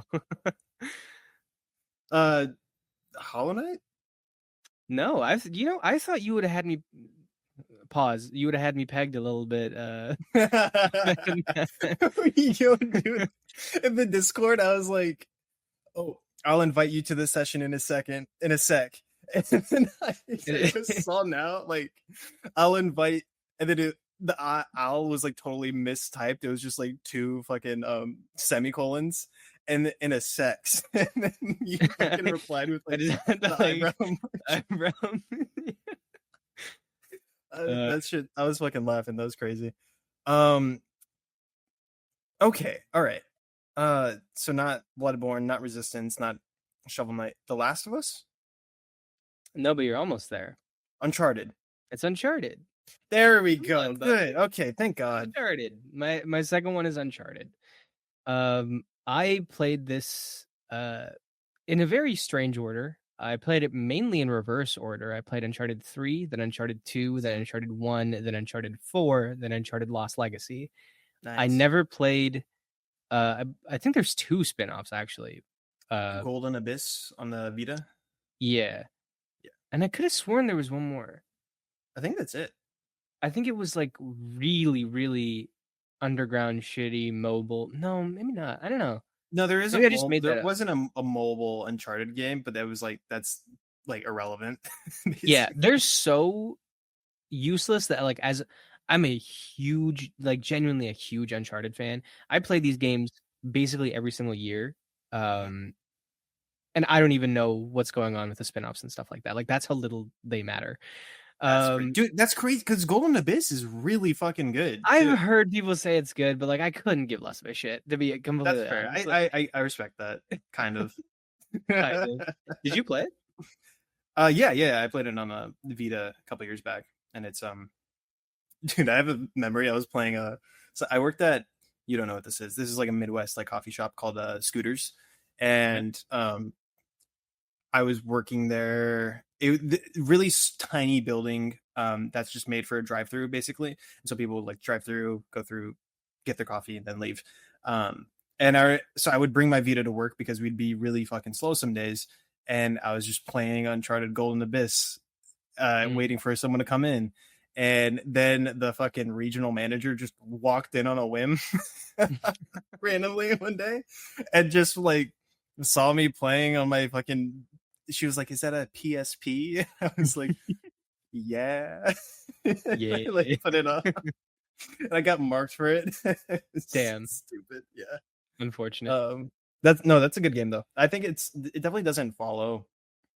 That game's like a fever dream. Uncharted. It almost feels like a fan fiction, in a way, with like all like with Sully and Nathan Drake, like the OG voice actors, but just in like a different context. It's really funny, but it's good. Like the gameplay's pretty good. Hey, I mean, yeah, I don't know why I always wrote it off in such a. Because again, I really am like a big. People will hear this and be like, "Well, he hasn't even played that game. Like, how big of a fan can you be?" I really am. I promise you. Like, I play these games all the time. I love these games. I think it also comes hand in hand with like I never actually owned a PSP or PS Vita or anything growing up, so I would have to like go out of my way to play it. And I think I just cut it from my memory. The fact like only when I'm bringing up Uncharted and as a franchise and everything do I even remember that game exists. Yeah. So I'll probably never get around to it. Either way, personally, and this is a hot take, but I think the Uncharted games get better with every single entry. I think so too. 2 is a lot of people's favorite. 3, I fully agree 3 is messy. 3, you can see that there were like rewrites, and they were trying to go in all these different places, and Charlie Cutter's voice actor had to drop out halfway through. There's like a lot of things that you can see production wise were a little bit more strained than Uncharted 2, which is so tightly packaged. But that's just some of the best scenes in the whole series are in 3, and the melee system is so good. And I don't care if the pirate section makes no goddamn sense, because it really, truly, absolutely makes no goddamn sense. But when you have to escape there, and the whole boat is flipping, I feel like that gets talked about so little. The boat sinking sequence in Uncharted 3 is one of the greatest feats in video games I think I've ever seen. I don't understand how they pulled that off so well. I cannot agree with you anymore, dude. It's so good. Like, people talk about the train sequence in Uncharted 2, and it's great. It's amazing, and it was like, especially for when it was made, and like the idea of the moving level and the way that they flipped it in on itself. It's all really, really interesting and technologically advanced. But oh my god, the boat sinking scene in Uncharted 3 is incredible. And then you have the plane, and you have the desert, and it's truly, in the truest sense, like just a popcorn movie of a video game, but it's so good at what it's doing. And then Uncharted 4 obviously comes in. You lose Amy Hennig, unfortunately. Like, her writing really was a big part of what made that series so good. And in terms of dialogue, I think Naughty Dog has never really gotten, like, in terms of character interactions, like plot wise, and the way that they write their stories has gotten a lot more adventurous and a lot more out there. But in terms of just pure, like, one-on-one character interactions in normal settings, nothing has done it like Uncharted. And you even notice a little bit of that absence in Uncharted 4. But I do think Uncharted 4 has this like brilliant marriage of what they were doing in the first 3 Uncharted games and what they started doing with The Last of Us. And it comes together so beautifully. And it's a little bit like toned down compared to Uncharted 3 in terms of the set pieces. But some of the set pieces in that game are also incredibly impressive. The entire Madagascar sequence is incredible. And I just think that Uncharted, like a lot of people, the Last of Us is definitely a very seminal moment in video games. And obviously the way that it's being adapted now, and just however you feel about the Last of Us 2, the way that it shook up everything, it definitely was like a moment. You can't deny that. And the way that the first game kind of transformed the way that everyone was making games and took us down this different path. But you don't get any of that stuff without the Uncharted games. And especially to me as a kid, like me playing Uncharted 3 was my Lovecraft meeting Todd Howard moment, where I was just what? Like, there's a specific part in that game that I went to my cousin's house, and he owned the game, but his younger sister was playing, and she couldn't get through this area. She was like 7 years old. I was like, I don't know, 11, 12. And I was like, oh my God, it's a real person that she's controlling. What? That doesn't make any sense. Usually you're moving one of Jeff Kinney's drawings around. I don't understand what's going on. And or like a Webkins from your closet. But it's a real person. That's a new Webkins. I've never seen that one before. And it's a scene where you're underground. It's fairly early on in the game. You're in that abandoned train station area. Yeah. And you like take those guards up from up top. And I spent probably 2 hours trying to figure out how to just move on from that section, because you have to go to like this hole in the wall, and just like it's at the end of the station. It's just like a hole in the wall, and you just go through it and you're done. And I was there for 2 hours just running around and having the time of my life, dude. I was like, I can't believe what's happening. Like, honestly, it was a good thing that was the section that I played and that I couldn't move forward, because if my first experience with a video game was falling out of that plane, I think I might have died. Like the fact that I was introduced to it in this like contained environment, it was almost like an experimental setup to see like, let's see how he reacts to this. Yeah. Of just being able to move around in that way. So Oh my crazy. god, I have so many good memories with that trip and playing that game. And that game, I came home and I was like, Mom, Dad, you got to get me a PlayStation. I need to play this game. And they were like, we're not going to get you a PlayStation. And I was like, what if I made them like a crazy deal. I was doing so many chores, and I was like, I was doing math homework books for 20, like, I don't even know how much time it was. I spent all summer working up to earn, in their eyes, a PS3. And what, like, obviously, like, I wasn't like going out and actually working, but Yeah, yeah. Working for to them. earn it to them. And then they were like, okay, fine, we'll give it to you. And it was all just to play Uncharted 3. And then everything that came after that was just a bonus. Yeah. And I think the craziest thing to me, like the craziest coincidence that I've ever seen and it kind of it almost felt like fate, the fact that this was the game that got me into it. And I almost feel like there was no other game that could have really gotten me into it in the same way. Because obviously Nathan Drake's Ring is a really big part of that series. And it's like his most prized possession for the first 3 games. And especially Uncharted 3, there's like a lot of the arc is around that ring. Yeah. And inside of it is an inscripted date, because that was the date that I believe I think they inscribed the date that the ring was given to Sir Francis Drake. And that date is my birthday.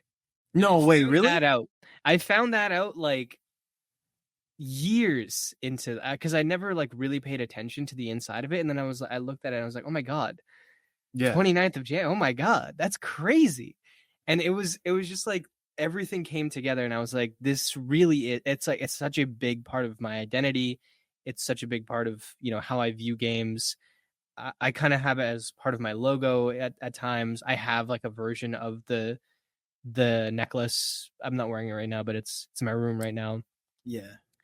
Yeah, Uncharted, for both teaching me like what a video game is capable of and pushing the boundaries, and really it really was this, like, on a technical level, I don't think anybody really does, besides Rockstar.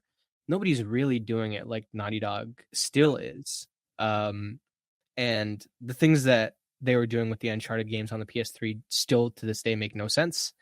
And then on a personal level, just the way that it introduced me to all of this stuff, this is kind of my version of the Bethesda craze that you had. I feel like it just happened to me like a little bit later in life and with a completely different style of game.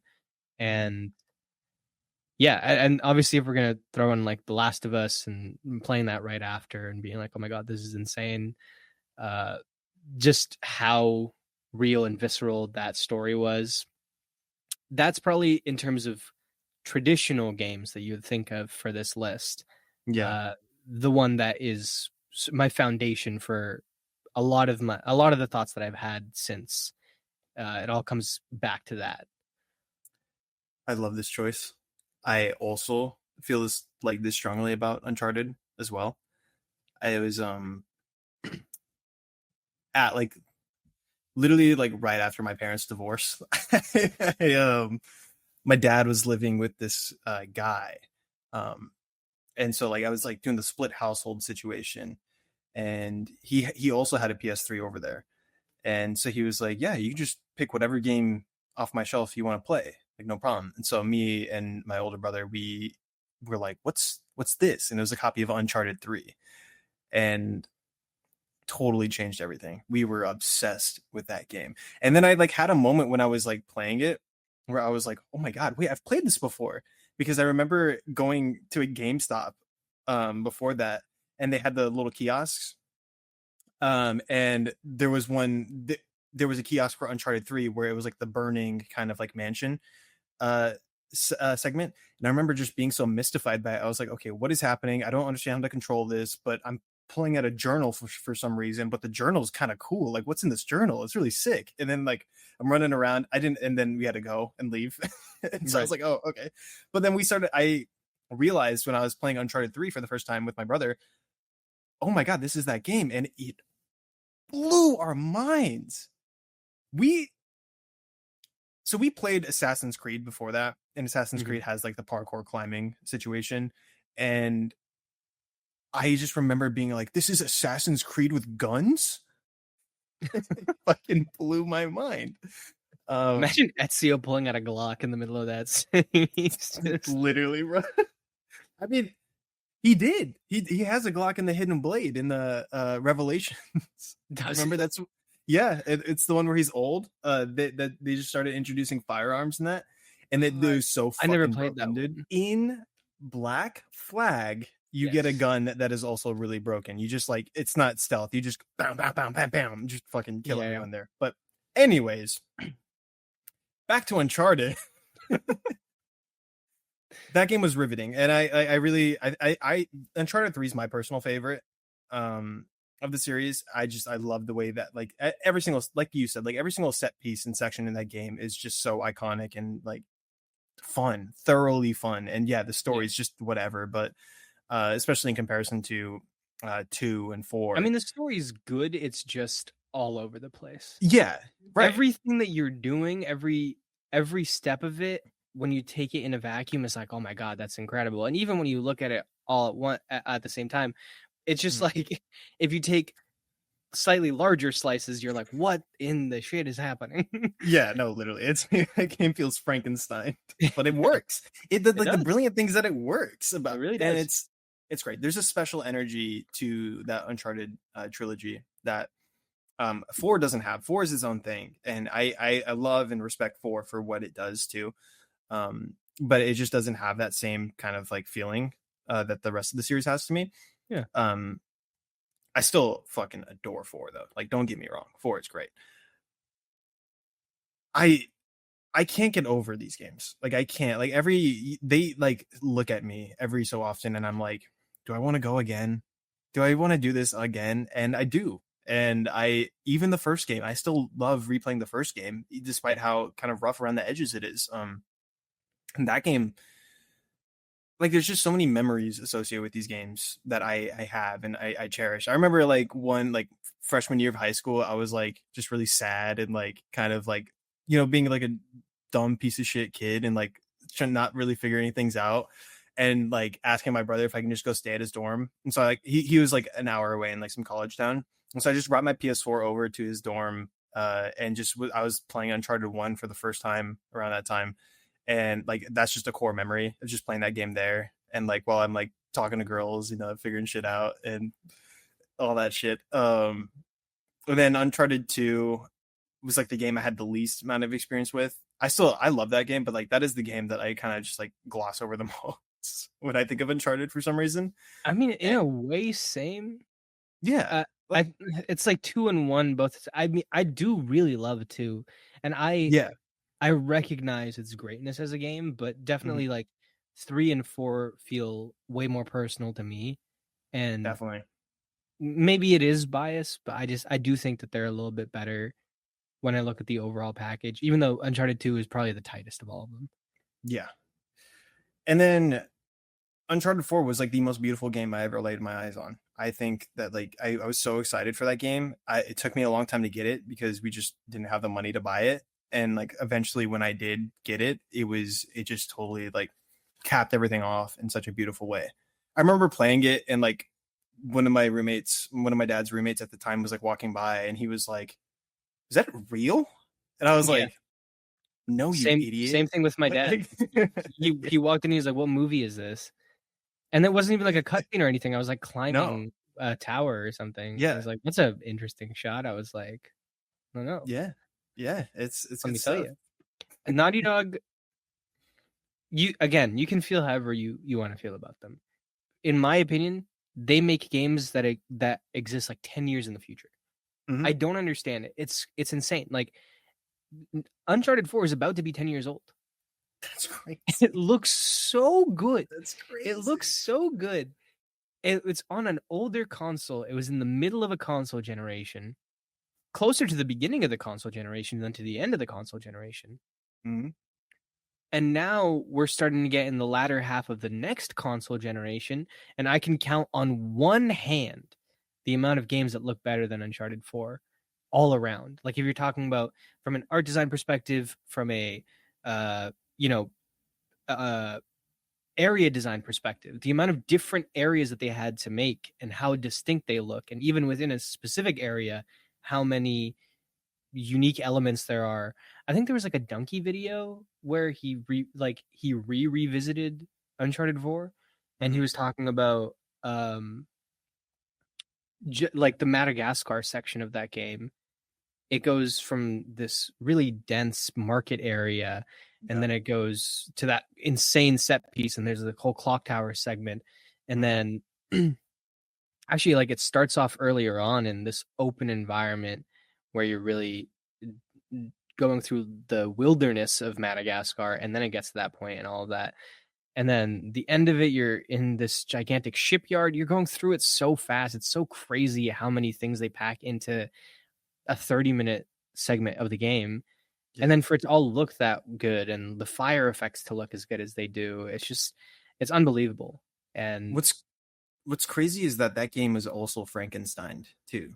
Like, yeah, all the story bits were like when Amy Hennig was still working on that game, she had an entire wall like dedicated to the story of Uncharted 4, and apparently like all the same sections and all the sections in Uncharted 4 were on that wall, just in different, like just rearranged and in different spots.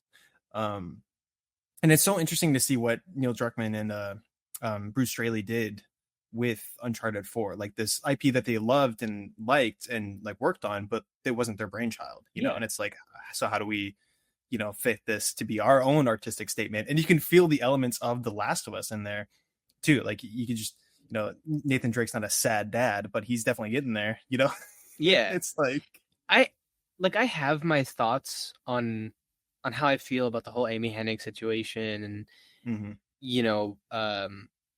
a lot of Naughty Dog becoming very Neil Druckmann focused. Even though I like a lot of his work, it's like, I have some thoughts on that, but what they were able to do with that game feels genuinely like it's beautiful, and it really is a case of this shouldn't have worked. You can't take what feels like the life and soul of a creative project out of the equation and make something as good as Uncharted 4, and yet somehow you did. Yeah. And man, really I'm still playing it today. It's incredible. And I think the last thing I'll say about it is 0 video games do character work like the Uncharted series, and that includes the Last of Us series. The Last of Us has like a different approach to character work, but there are some really great moments of characterization in the Last of Us series, and they're very different.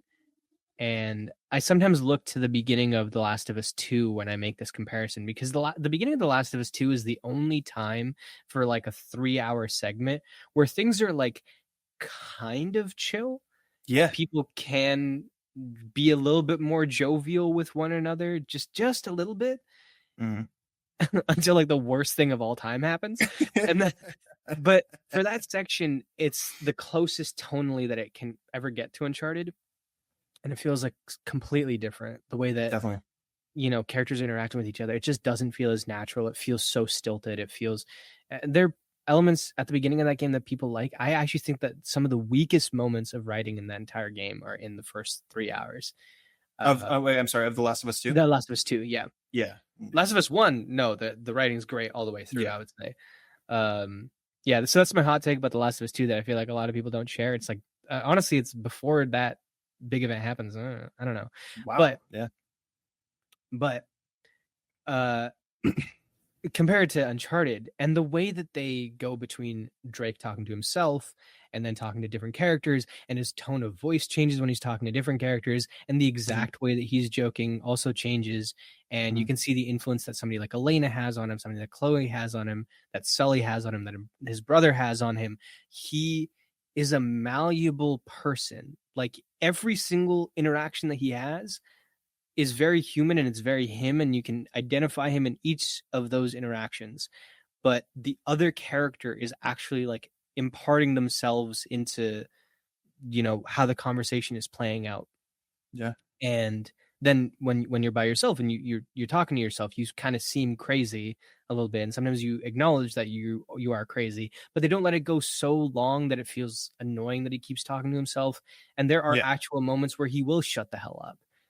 And I don't think any video game, there are other games with great characters that do character work in different ways. I'm not discrediting a game like Baldur's Gate 3. I'm not discrediting a game like Red Dead Redemption 2. I'm not saying that Uncharted's character work is all in all in every way better, but nobody does character work quite like Uncharted, in my opinion.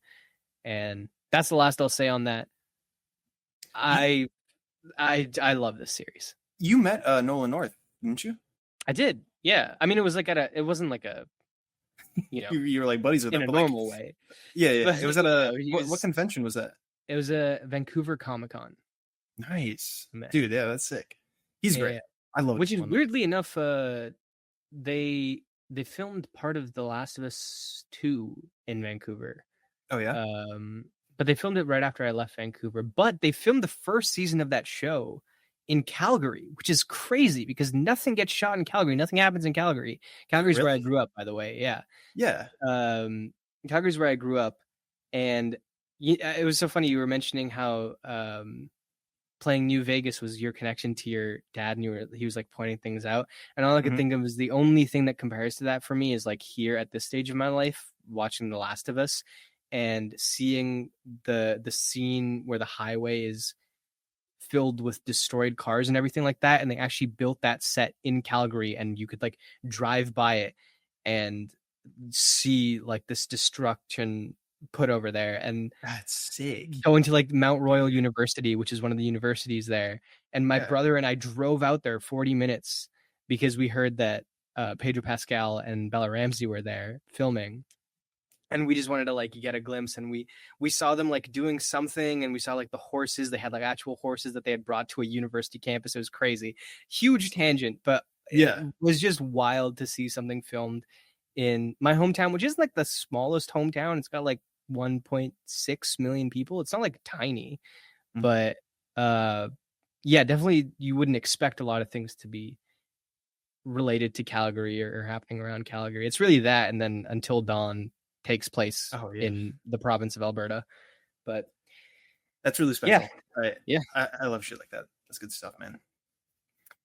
Uncharted, may you rest in peace and not come back as a spin-off. I agree. Don't bring Uncharted back. Leave it alone. For my second game, I want you to guess this game. It's on my arm. Okay, so it's Bloodborne. Yeah, it's Bloodborne right here. Nice.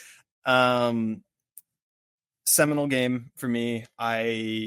So my older brother really loves Souls games a lot. Like that was his bread and butter, alongside like the Bethesda RPGs. His main bread and butter was Dark Souls and Bloodborne, Dark Souls 2, Dark Souls 3. I never understood it. I never got it. I didn't like him. I didn't like it. I did like my brother, even though he was kind of mean to me. I didn't like it. Referring to your brother would have been pretty funny though. Well, like, but there was something about them that was like very alluring at the same time. I remember like he sat me down with Dark Souls and he was like, just play it. And I didn't get it. I was having such a hard time with it. I couldn't get past the Taurus demon. It was really rough. And Bloodborne was the only one that I kind of was like, I kind of do really want to try it and get into this. This seems different in a way that I can't describe. And I tried, and I didn't like it. And I tried, and I didn't like it. And I tried, and I didn't like it. And I tried, and then I liked it. Like I got to a point, I was like, wait a minute. The moment that clicked with me with Bloodborne was when I got to Father Gascoigne, and I beat him first try. And I was like, okay, flex. Exhilarated. I was like, well, this is like not first time in that session, you know, like I got to that point before. Oh, I gotcha. A year beforehand, like when I tried it again, and I was like, this is dumb dog shit. Don't like this. get out of here. And then yeah, the moment that clicked with me was I played it again. This was 2020. This was like during pandemic time, actually. I sat with it again and defeated Father Gascoigne first try. And like that was a feeling I have never felt ever before in my life. I was like, what? I immediately got my phone out. Like I texted my brother. I was like, I beat Father. I called him Father Gasoline because I didn't know how to say his name or spell it. I was like, I beat Father Gasoline first try. What? And he was like, dude, nice. And I was like, this game's incredible. This is amazing. And I cherish that first playthrough of Bloodborne like no other. Just in terms of like sitting down with a game and actually understanding it and playing the game how it, I don't even know how to describe it. It was like playing an entirely different genre of game that I have never played before, that felt familiar but I didn't understand, and then I got it and it was the best game I had ever played up until that point ever. And the number one thing that Bloodborne taught me was patience. Before that, like I didn't have a lot of patience for games. Like I wasn't the type of kid to be like thoroughly angry and like punch holes in walls and like get really mad at games, but I would definitely be angry playing a game and being like, this sucks. I don't want to play this. Fuck this, you know? And Bloodborne was like that for me too. Like when I first started, I was like, this is so like infuriating. I don't get it. And then that game just kind of forces you to be patient, forces you to like, if you fuck up, you're going all the way back and you're walking back to the point where you fucked up and you're going to like it. And I did. And I was like, I get it now. Like I have the patience to go through this boss 500 times to beat him on the off chance that I get the upper hand, you know? And that was a lesson I really cherish and that I applied to my real life. Like I genuinely think I have more patience in life today. I wouldn't have as much patience if I didn't play Bloodborne. I'll say that. I feel like that game really helped me just kind of become generally a more patient person.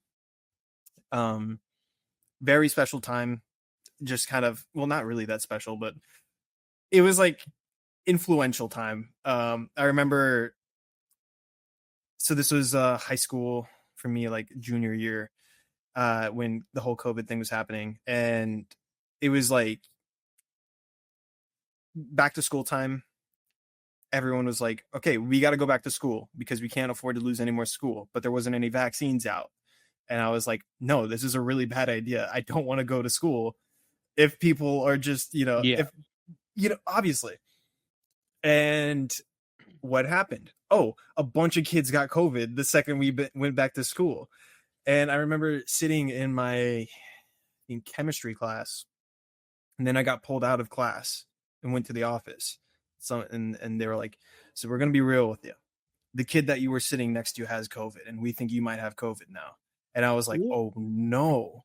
And this is like when we didn't really know what it was. It was like super scary. Yeah. And I was like, oh no. So I got sent home, and it was, I don't know what the fuck happened. I must have like picked something up, but I immediately felt sick the second that it happened too. And I was like, oh, I have it. I took the test and everything. And when the test results came back, it said I didn't have it, but I was still sick for some reason.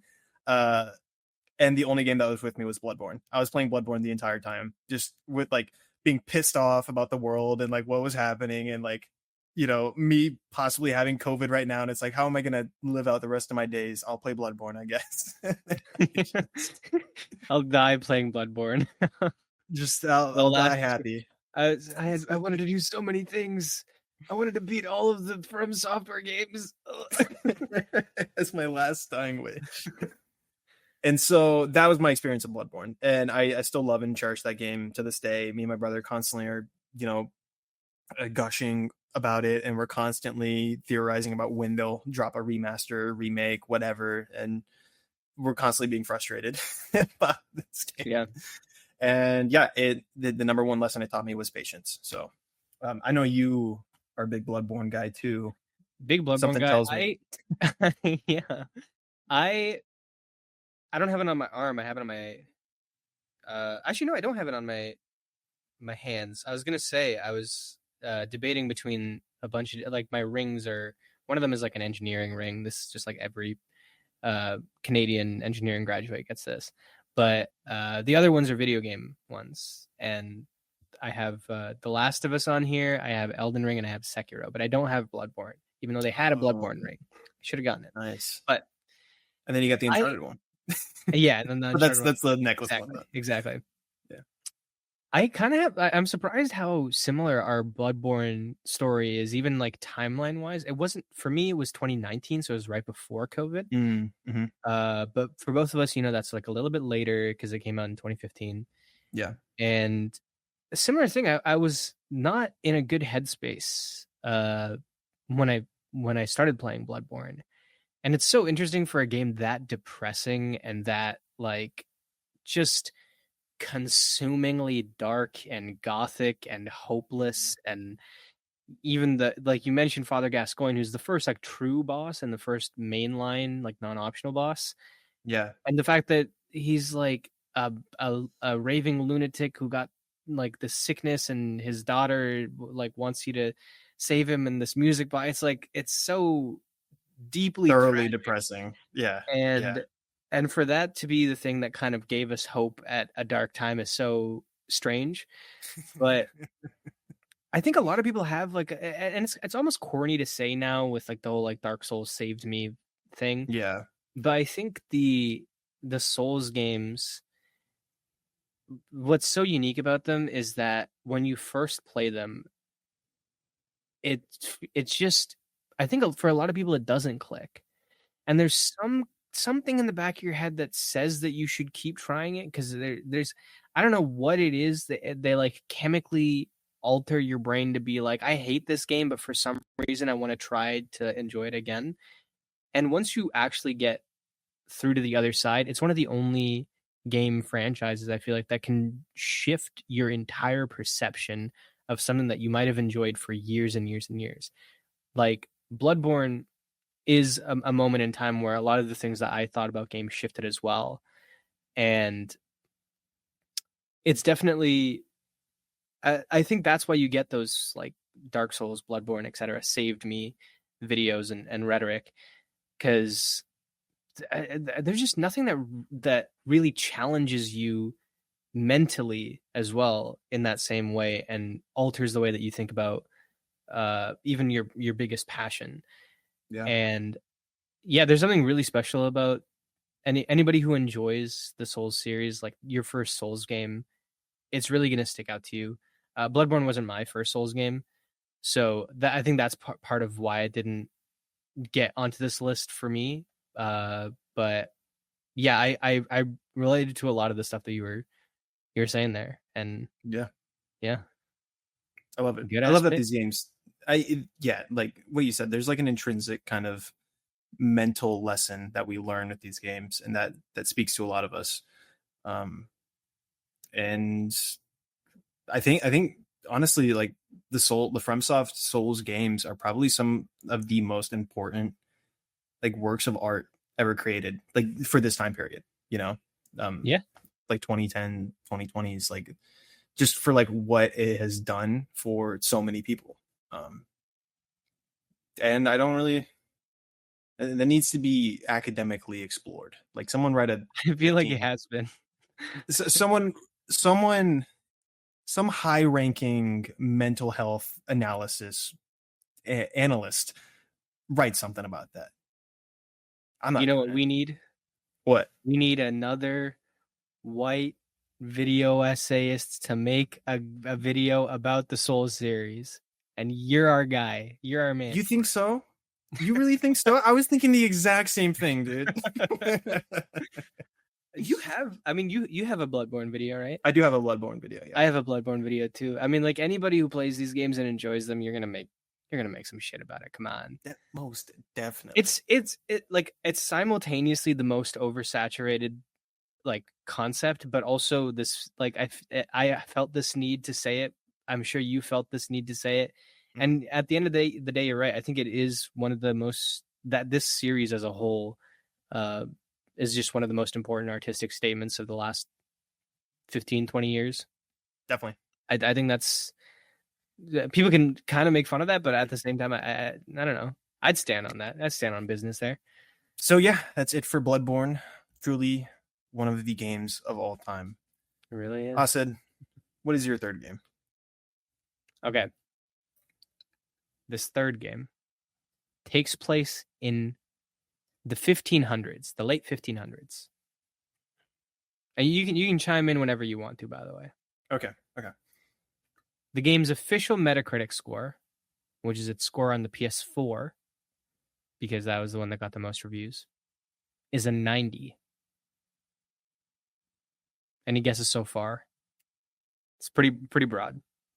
Yeah. I don't know. Keep going.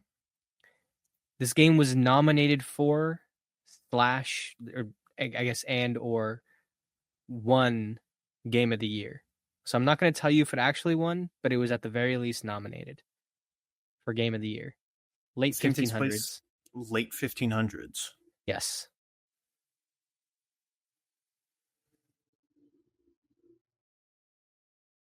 $90 on Metacritic. I know this game. I feel like I should know this. Oh, I mean, you definitely know it. Yeah. Oh, Ghost of Tsushima? No. It's a good guess. Actually, my next hint is going to be think laterally. What? Yeah, it's just going to be Ghost of Tsushima is real close.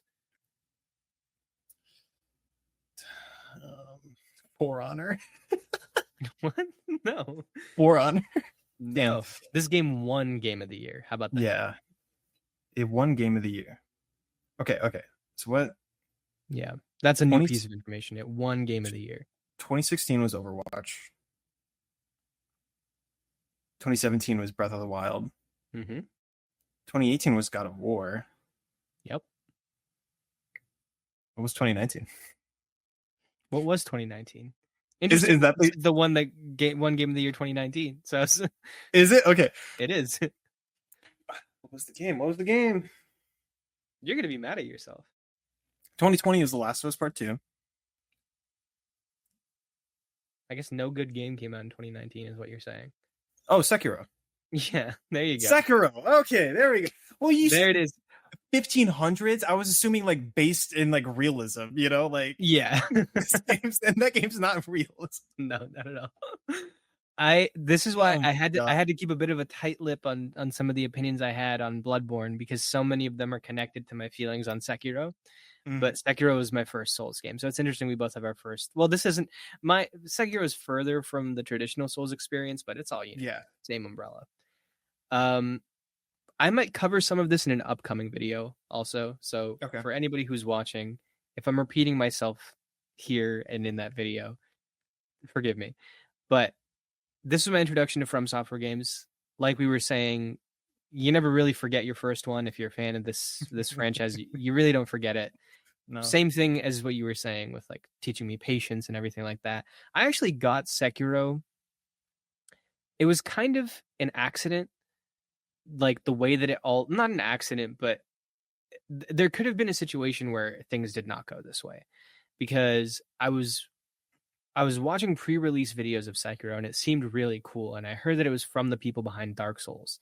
And I never wanted to get into Dark Souls. I did not like the idea of it. Similar to you, where it was just like, no, this shit does not seem like really difficult games. Like I just can't handle that. I'm genuinely, and even to this day, I'm not very good at video games. I was like, that's just not for me. It's just not. Yeah. And I think I thought Sekiro was going to be a lot easier because there was like sunlight in the game. I was like, oh, it's bright. It's got to be a lot easier. It's not like disgustingly, a monkey brain kind of. It really was. For some reason, I was like, oh, it's like there's light in this game. It seems a little bit easier. And I think there were things that were saying, like, oh, the punishment for death isn't as high. I was like, okay, this game looks really, really cool. And then the second that it released, I was like looking to buy a new game, and I was like, you know what? I'm going to take a shot on this. and I didn't look at a lot of the reviews beforehand. And if I looked at a lot of the reviews beforehand, I probably would have seen that it was hard as shit, and I might not have gotten it. But I got it. I started playing it, and the first real proper mini boss. There are a couple like smaller mini bosses before this, but the first proper mini boss is the Chained Ogre. And it took me longer to beat the Chained Ogre than it eventually took me to beat Ishin the Sword Saint. It took me, I think, 3 hours to beat the Chained Ogre, and I only beat him because I cheesed the hell out of him. I like stood on top of a platform, and like he couldn't get through to me on it, and I was just, like hacking him very slowly. I was not playing the game how it was intended. I don't know what it was about the game that made me keep playing. Maybe it was the fact that I just dropped so much money on it unreleased, and I was like, I just have to play through this. But oh my god, it's still my favorite combat system.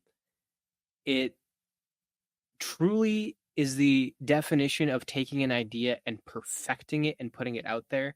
I know this comparison kind of doesn't make sense, but to me, it's like combat Portal. Like what Portal is to the broad video game landscape of what is, in my opinion, a simple idea that was executed perfectly and there's no flaws in Portal. Mm-hmm. I kind of view this as like almost the action version of that. I can't really poke a lot of holes in Sekiro. It's so airtight. It's the most airtight game that FromSoft has made. Even like, kind of annoying parts of it, like the headless fights are not that fun. And there's like a couple of areas that aren't quite as strong, I would say, as others. Mm-hmm. But even then, I wouldn't even call them flat out negatives. I would just call them like different types of challenges that you need to overcome. Yeah, I think it's their most consistent experience overall. Even though it's not overall my favorite, it's the most consistent one. It also introduced me to a lot of content creators that I wouldn't have watched if I didn't like just obsessively search things about Sekiro while and after I was playing it. I was just so into this game in a way that I hadn't been since probably Uncharted 4. And I had never seen a video game donkey video before. The one they made on Sekiro. And that was like, oh my God. And I just like binge watched all of his stuff. Became a huge fan. There's another guy, Afro Senju. He's more of a Let's Player, but just super like cool ass dude. I loved watching him like play through the entire game, and anytime a new Souls thing comes out, I kind of watch him play through it as well. And yeah, it was one of those things where it not only changed, like I said before, the way that these Souls games change the way that you perceive video games as a whole. And I absolutely did that. Like I started playing more challenging games. I kind of believed in myself more as a player. And even on games where you get to choose your difficulty, I was like leaning more towards hard difficulty when I would usually lean towards normal. But even outside of that, like again, with content and stuff like that, and even me making content, I didn't start making content because of Sekiro, but I think Sekiro was the first game that really made me want to analyze why something worked and analyze gameplay especially. And so it wasn't immediate that I kind of hopped on that train, but one of my earlier videos that are, game analysis videos, because a lot of my earlier videos are just like stupid skits that I made. Yeah. But analyzing games wise, Sekiro was one of the first ones that I got to, even though it was like a year after I played. It's the only game I've ever tried to speed run. I never entered any competitions or anything like that, but I think I definitely beat it in under an hour. Holy shit, really? Yeah. That's nuts. I got really, really into it. And when they dropped the update where you do all the boss rush stuff, I played through that a bunch of times. It's a huge comfort game. I can go back, I can play it, I can spend a lot of time with it, I can rip through it if I want to. Incredible game. I really hope to make a sequel. And I also like that, I talked a little bit about how Naughty Dog is essentially just Neil Druckmann, the studio now. And I have conflicting feelings about that. And I have a feeling that maybe they're changing that. and we'll see like a few things from other creative directors soon. With Naughty Dog. Yeah, with Naughty Dog. Like there's inklings of the way that they're talking about it, where it's like the new Neil Druckmann game, where I'm like, are there going to be other, or maybe this is just like a weird way of saying it. I don't know. Yeah, That's a whole I think thing. the guy that was a big hand in the Lost Legacy, I think he's working on something internally. Yeah, maybe. Naughty Dog. Like Yeah. he left that studio and then came back. I think he left to work on the Avengers game and then came back to Naughty Dog. So I didn't even realize. I like Lost Legacy a lot. But yeah, it's good. Yeah, but the for Miyazaki to obviously have a hand in Sekiro, but to be mostly his protege, whose name is not coming to me right now, but for him to also be the main creative lead on Armored Core afterwards, Armored Core 6, and that was a game that, you know, I wouldn't put at the same level of Sekiro, but that was a really fun time. I really like seeing that other side of From Software, and I hope that gets expanded and we see some evolution of this combat system or this idea or this creative team. And Sadie is really whining back there. What's going on? She just woke up from her 18-hour long nap, and now she's waking up and meowing, causing havoc. Yeah, it might happen, so bear with me. All good. I mean, yeah, that's mostly it. It got me into the Souls series as well. Even outside of that, you know, Lies of P has been one of my favorite games the last few years, and I attribute a lot of my enjoyment of that series to this and my false belief that this was somehow going to be an easy introduction to this franchise, and it's arguably the hardest. So definitely, I love it. I love Souls games. I say that, I still haven't played Sekiro. You haven't? No, I haven't. Oh my god. I started it.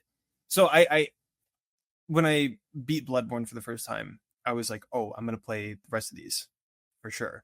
And the next one that I got Sekiro for like $10 at Best Buy or something like that. There was like some crazy deal that I got it for. And so I have a memory just going and picking it up, because that was when I got my first car for the first time. And I was like, oh, I can that was like one of the first trips that I made, was like picking up a game from Best Buy. Nope, stop. No. And I played the beginning part of it, and I was like, this is fucking sick. And then just didn't go back to it. I don't know what happened. Why did I forget that you hadn't played it? That's so upsetting. I know. And it's one of those games that's like in my backlog that I've been meaning to get to for a really long time now. And I think if I wasn't so obsessed with Elden Ring last year, for obvious reasons, I feel like I probably would have gotten to Sekiro. But right now I'm kind of like I'm still recovering from like that Souls binge with Elden Ring, where it's just like I've been playing way too much of this. I just need to not play one of these games for like a long time now.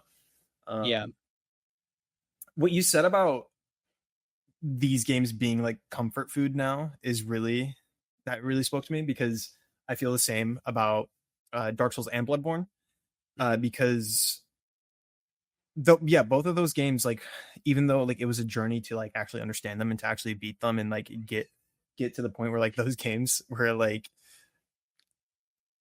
became some of my favorites, it's so funny to think that now they're comfort food. Now these are games I go to whenever I want to just be in a world that's familiar, and that's where I can blow off some steam, where I can, you know, feel in control of things again, you know. And it's so funny that it's these games, like really hard ass games that are brutal, that are fucking visceral as hell. And Sekiro speaks to me though, because I loved the way that game felt. I loved that there was like proper stealth in it. I loved that there's a grappling hook in it, and I love that it's so streamlined, that there's only one weapon. It's very NES like, where it's like you just master this one weapon and that's it. You know, there's some like leeway with like the role playing, like with the arm shit, but it's mainly one weapon. Anyways, let's talk about some Sekiro some more. I'm gonna get my cat. I'm still listening. Don't worry.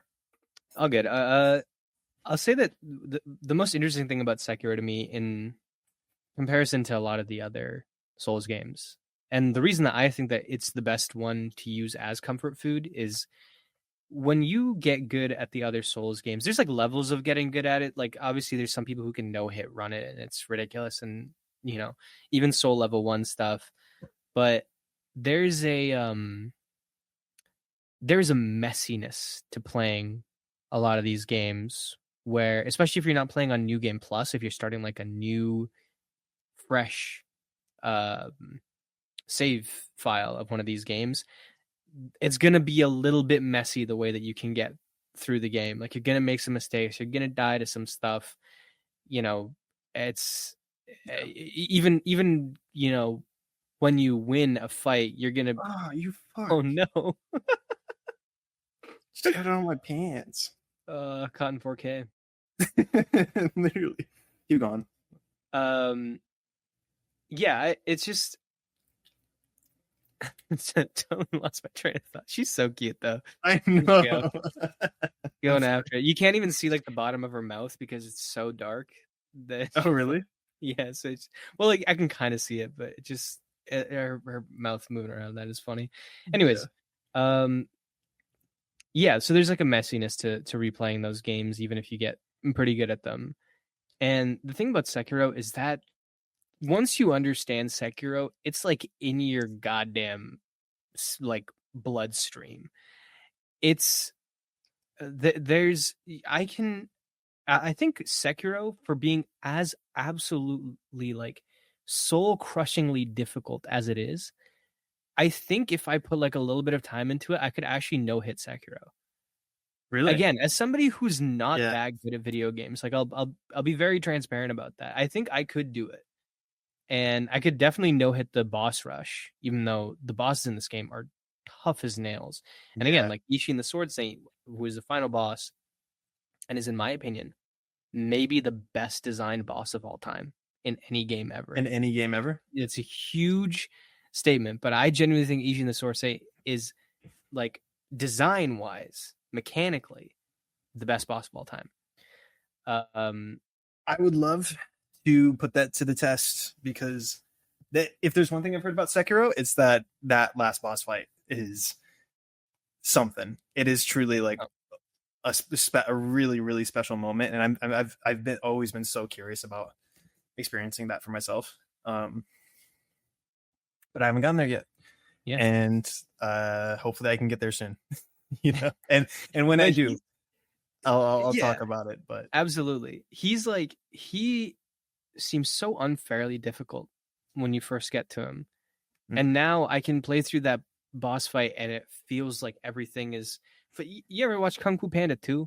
Yeah, when he like finds inner peace and he's able to like grab a cannon out of the air and like toss it around him and throw it back, and it's just like, oh my god, he's God now. Yeah, like that's kind of how you feel when you figure out Sekiro. You find your inner peace, and then you fight this guy who is throwing everything in the kitchen sink at you in a way that genuinely a lot of people will, especially initially, think is like unfair.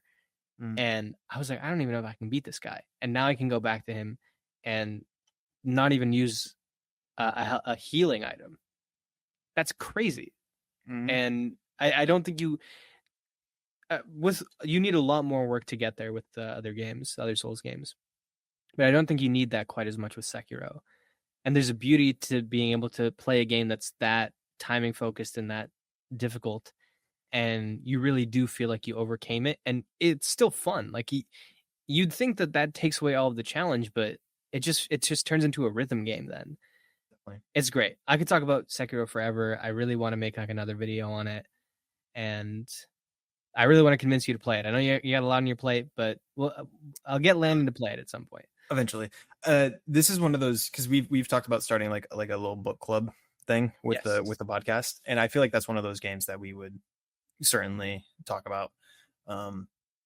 Because like what I would want to do with that is that like I pick games that you haven't played, you pick games that I haven't played, and then we pick the game. Obviously, we pick the games that we both played and that we both cherish and love. But I feel like that'd be a good introduction. That'd be a good motivator to get us introduced to these games that we've been meaning to check out, but just haven't gotten around to yet. So maybe we'll do that. I don't know. We need more listeners first. the last game that we're discussing, but not the last game we're discussing, is for me. I guess I have to have you guess. Oh yeah, you gotta make me guess. Yeah. Is a man not entitled to what? All right, there it is. I was thinking of this one too.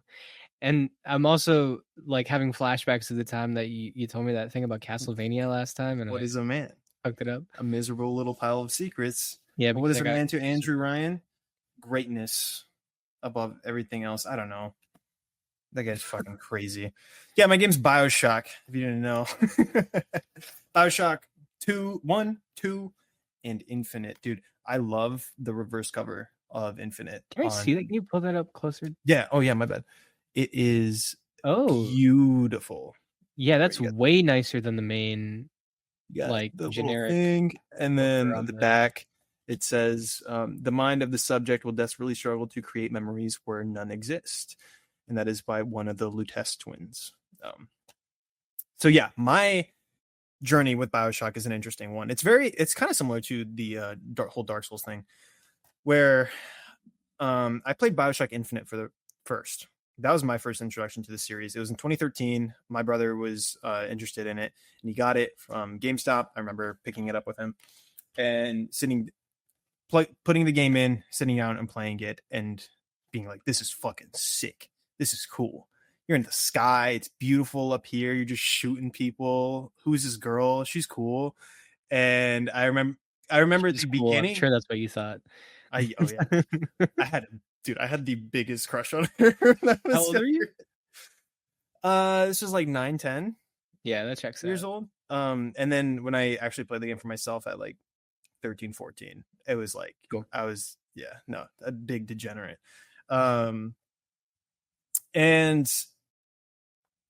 so what I remember my brother playing of it was the beginning and the very end. I didn't watch him any of the middle. All I remember was slight spoilers for Bioshock Infinite, just him drowning at the end and being so confused and like slight spoilers. Just come on, the game's been out for a long time now. All right. I mean, yeah, of course, but it's just slight spoilers is a funny way to say that. Just like the entire ending. Definitely. I just remember being super confused by it, and then I remember playing the game for myself and being super confused by it. I was like, "What the fuck is happening?" Like,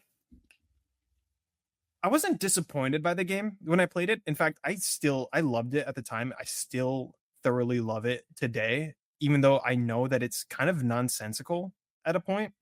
Yeah. But I so desperately wanted the story to go in a direction when I was playing it, and then when it pivots to a completely different direction, I was like, cool, okay, this is all right, but I kind of wanted this to happen, and then now we're going in another direction, and it's just, this game flips you upside down, inverts you, brings you inside and out, and I was not prepared for that. And Bioshock Infinite was a journey for me. I loved it. And it got me to think about games and stories more critically than ever before. I was like, okay, so why is this game written this way in comparison to Assassin's Creed 2? You know, I was like, what about this story is so unique and different, and why did they choose to portray this? And what was the deal with the Lutece twins? And why? What is this with? What is this philosophy that they're portraying with Comstock? Like, what is going on here? And it got me to think more critically about it, about how games told their stories. And so naturally, I was interested in Bioshock 1 and 2. Bioshock 1 was very enticing to me when I was younger. I thought it would look so. I remember just being in GameStop. Absolutely iconic. Big Daddy, like that was like a cultural kind of thing. Whenever you'd walk into a GameStop and you see people, you see it on the game cases, you see it playing on the TVs, like the cardboard cutouts and stuff. It was like, whoa, it enraptured me. I was interested in it, and I hated it. Whenever I played Bioshock 1, I absolutely fucking hated it. I was like, this sucks. This is not as fun. This is like clunky. It's boring. It's weird. I don't get it. The city's not as cool as Columbia. And because of that, I just totally wrote off Bioshock 2. And then sometime after beating Bloodborne, I felt the need to play. I felt that I wanted to play Bioshock Infinite again. Bioshock Infinite was also like another quarantine, like COVID game for me. I just replayed it again and started like to like understand it more thoroughly. I platinumed it and really loved it. And so after I played Bloodborne, I was like, maybe I'll give Bioshock another chance. And I did, and I loved it. I was like, what was I missing this entire time? I loved that game. I still think that game's like rough around the edges, and that last boss fight's absolute dog piss, but that's not, well, the like last everyone, like few hours of Bioshock are, I'll say terrible. I think the last couple hours of Bioshock terrible? are genuinely like really bad. Wow. I don't think that, but I mean, I can see that. Yeah. And then I got to Bioshock 2, and I like Bioshock 2 more than I like Bioshock 1. I really like Bioshock 2 and the story that they're telling there, and like what they're the gameplay loop of that game is more interesting to me, and I like seeing Rapture even more decrepit than it already is. Like that really interested me in a completely different way. But it was with Bioshock 1 and 2 and loosely with Infinite where I started thinking more critically about philosophy within games and understanding what a game was actually trying to say, understanding what philosophies it was taking and like discussing, basically putting it on the table. And I think it's funny and it's interesting that you can there's people that look at Bioshock as a critique of Ayn Rand and objectivism, and there's some people that look at it as like a glorification of it. And it's like the fact that people can have that opinion about that game is a testament to how, I guess, like cleverly written it is. Also, people are just, I feel like, but yeah, to have some of those takes, you kind of have to like just read it wrong. Definitely, yeah. In fairness, but I do like that. I think what that speaks to is that it at least treated the audience like adults. It was not like I am passing this judgment. It was like you have to actually turn on your brain and use it to understand what it's saying, even though it's not like the most subtle thing in the world. At one point, it literally beats it over the head with a golf club. Actually, yes, it's literally not a subtle game, but at the same time, there's nothing that is like expositionally telling you what to think of the situation. So I understand why like some people can find it confusing, but I just appreciate any game that can, treat it as an art form where it's like, yeah, some people want to understand this, and that's annoying, but some people don't understand Fight Club, right? Like, no, some people don't understand American Psycho. I don't know how you can misunderstand American Psycho, but like, it is what it is. Joker, it'll get lost in the sauce a little bit, but even heavy-handed satire or rhetoric or political statements done in this way, I think are still very much worth commending, even if they're not as subtle as other examples. Definitely. It enlightened me. Like I didn't really think about history and politics that, I mean, I thought like history was cool, but I didn't really think about like politics or like political ideologies or just any like any philosophy. I like was cool, but I didn't really think about it critically at all until I played Bioshock, until I was like, okay, what is Ayn Rand? What is this? I don't. And then for Bioshock 2 to be, so Bioshock 1's about selfishness, reasonable selfishness, kind of unreasonable in the context of the game, but that's what objectivism is. And then Bioshock 2 is the opposite. It's about altruism, like, and the dangers of just like that, and so that you got like these two radically different ideologies, and you're still like poking holes in both of them. I was like, whoa, this is really interesting, and just kind of struck me. And Bioshock Infinite was like a good precursor into that, where I was just like, I started thinking about games more critically, like the story and like how they were telling it. And then Bioshock 1 and 2 really leaned into it more than anything else. I think the story of Bioshock Infinite, I kind of have to give it another go again. I just like that game for the characters. I think as a narrative, it actually is just kind of weird and nonsensical, but I still really can't help but love it. And yeah, I think in the context of what I'm doing right now today, where I'm looking at games, and I'm like getting a philosophy out of it, or I'm like picking a piece of the subtext and making an entire video about it. I think it all started with Bioshock and like trying to just understand what that game was really trying to tell me. And I think because of that, it's one of the games that definitely shaped me, to think about politics more critically, to think about games more critically, narrative, and all that good shit. So that's what I have. I mean, I know you're a big Bioshock guy. I'm a big Bioshock fan. It's interesting because Bioshock is, depending on which lens I look at it from, it's like this is an all-time classic, industry shifting series with 3 really great entries. Mm-hmm. But then, like, if I look at it from a different lens, I'm like, oh my god, how flawed is this series? Like, so Yeah. again, like I said, I love Bioshock 1. I genuinely think post Andrew Ryan, Bioshock 1 is bad. Like, actively not good. So I know you're replaying it right now. Yeah. When was the last time you replayed it, and have you gotten to the post Andrew Ryan section? Last time I replayed it was when I made my previous Bioshock video, which I believe was in 2022. Okay, so Late somewhat 2022. recently. Yeah. And I know exactly what you mean. Like that game definitely, because I was thinking about it in the context of that plot twist where, and for those of you who don't know, we're going to spoil Bioshock, like I mentioned.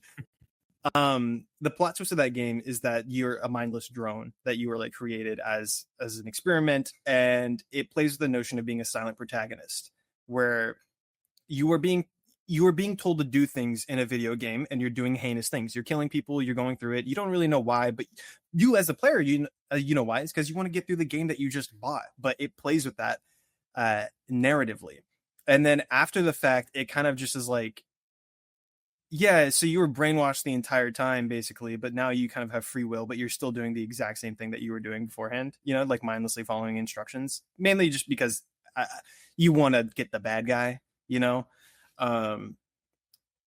narratively, I think the twist is cool. I think it's awesome. I think the whole thing with Atlas and Fontaine is really cool. I love that like they were purposely trying to get Atlas to be like a more sympathetic, kind of like personable, friendly guy. And then they did that, and then had the whole twist at the end where they switched to Frank Fontaine, who's just a comically evil guy. Yeah. And so you just kind of get to this point with Frank Fontaine where he's like a comically evil guy, and it's just the typical like, oh, last boss fight, go and kill him, and then you either get the good or the bad ending, which is very like, oh, do you kill little girls or you don't kill little girls? It's like, ooh, riveting storytelling there. And that's just kind of a classic example of like, not every game needs a final boss fight. Like this game did not need a last boss fight at all whatsoever. Yeah. And they just kind of did it because that's, I feel the same way with Uncharted 2. Uncharted 2, I think the ending falls apart because I don't want that game to have a last boss fight, I don't mind the last boss fight in Uncharted 2. I know it's kind of goofy.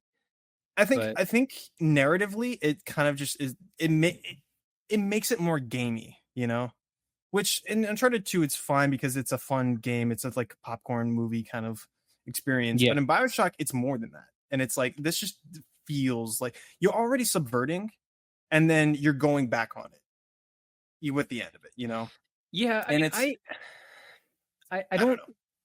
I agree. I don't think like narratively it necessarily like crumbles to pieces at the end, and not necessarily, no. But but I think a lot of people have always said, oh yeah, the last boss of Bioshock sucks for all the reasons that you just mentioned, and those are all valid. But I think the post Ryan stuff at least from my memory of the last time I replayed it, I had a very like shocking realization of like, oh, this is a little bit longer than I realized, and the gameplay like grinds to an agonizing pace at the end. Like I genuinely was like actively disliking the game at that point, which was crazy because I love everything before then. Right, because that's when you're like turning into like a big daddy. Yeah, And like it's like go fetch this, go fetch this, yeah, go it's fetch like a lot. this, and then It's like the most brainless activities yeah. you could ever imagine. It's like I haven't seen like such a stark difference in like a single game past a certain point.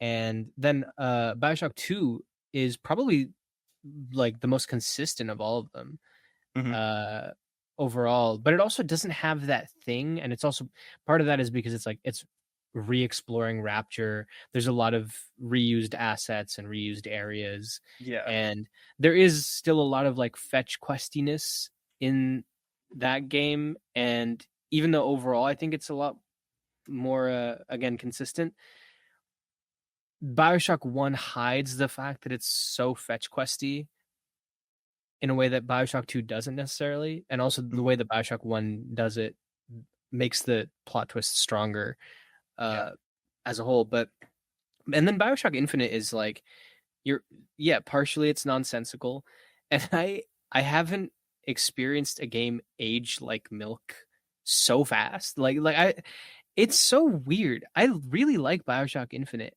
And I promise I do I'm talking a lot of shit right now. I do really love the series.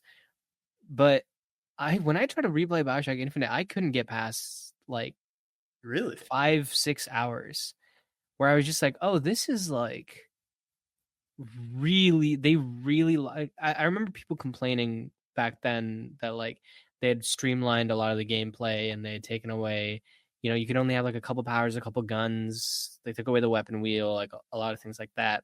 Mhm. And playing it for the first time, especially as somebody who didn't have as much context about the broader game space, and it was a brand new game and everything, and I was just like, no, this is awesome. I don't know what everyone's complaining about. And then I Yeah. went back to it a little bit more recently, and I was like, oh, I see what everyone was talking about. This feels incredibly limited. It feels very boilerplate cover shootery, which I don't think Bioshock should feel like. And also, once you understand a lot of these themes a little bit better as you get older, it's like it's still it's pretty heavy-handed in the sense that like we're going to tackle racism. See, you can throw a baseball at a black person or at somebody else. It's like, Yeah. well, it, The and choice I in still Bioshock has always been so like so so dumb. heavy-handed, but Yeah, like yeah, I still really respect it. I still yeah. think a lot of individual things that Bioshock does I really enjoy. uh, a lot of the things are flawed, but at the end of the day, the entire series, and especially Bioshock 1 and Infinite, are greater than the sum of their parts. What Mhm. they were able to accomplish and the impact that they have and the feeling that they have, the atmosphere that they have, all of these things, all of the intangible things, they really nail. And that's why, like, despite having so many critical things to say about the series, I'm still such a massive fan of it. Definitely. Yeah. Yeah. I definitely been itching to play Bioshock Infinite again. Um I love how that game plays. I think that game is like one of my favorite first person shooters ever made. Um and so like knowing that and then like playing as many games as I've played since then. I haven't played that game all the way through since 2020, I think. Um I'm just really interested to see how it holds up again. Um and another thing I'm really interested to like tackle again is the Burial at Sea DLC because I remember really liking that when I was playing Yeah. through it for the first time. Um, but I'm also kind of like of two minds about it too, where it's like it's cool to see Bioshock and it's cool to see Rapture like in this context, but does it like take away from the first game in a sense too? And I think it does actually, but um, I need to freshen up on it again in order to thoroughly say. But Yeah. I love Bioshock. I think we're only being critical because we love these games and Oh, we yeah. see the greatness in the games. And it just sucks when it kind of falls apart at times. Yeah. Are you excited for Um, the fourth one that they're making? I guess there's not that much information on it. I'm interested. I know that like the leaks were that it was like in Antarctica, Yeah. um, and that yeah, it's made by this team called Cloud Chamber, Mhm. which I don't really know much about that team. I think it's interesting. I don't know though. I'm way more excited for Judas though, Yeah. because I mean, Bioshock is Ken Levine. That's Not supposed to necessarily come out because this year, right? I think so. That's what someone said. But That's I can't imagine. I can't imagine. I think Troy Baker, he's in that game, and I think he said something about it being like 2025. Like he let it slip. I think it's supposed to be 2025, but am I wrong in saying that it's still 2K? It's still 2K, right? It's Take-Two, the parent company, who also is right. in that. Yeah, sorry, that's with, what I meant. Yeah, Rockstar, and they have there's Mafia less and coming out, and they have GTA 6 coming out. yes, It's not quite that same caliber, but I wouldn't be surprised if it got moved to next year. No, I feel like they probably moved it. They're gonna let GTA kind of breathe and go for it.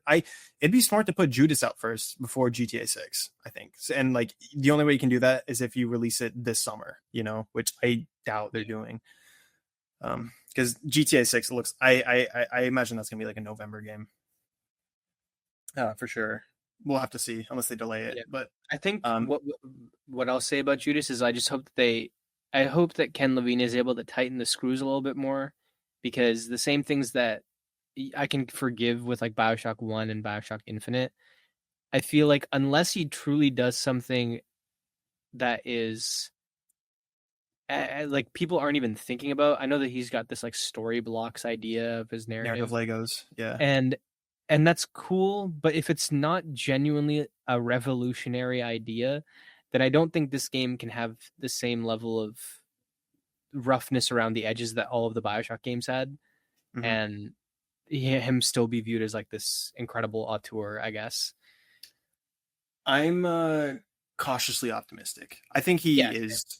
I think he is brilliant. He's genuinely like one of my favorite creators on the planet Earth, and I think he has what it takes to do something truly new and unique.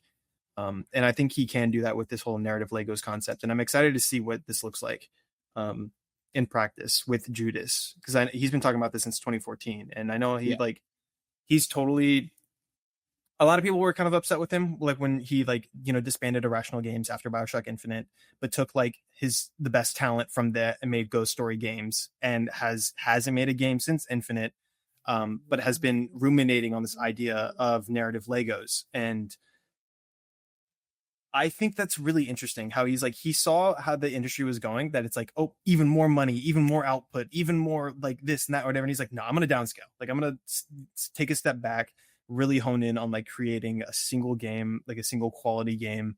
At least I hope so. And really like put a new idea out there into the ether.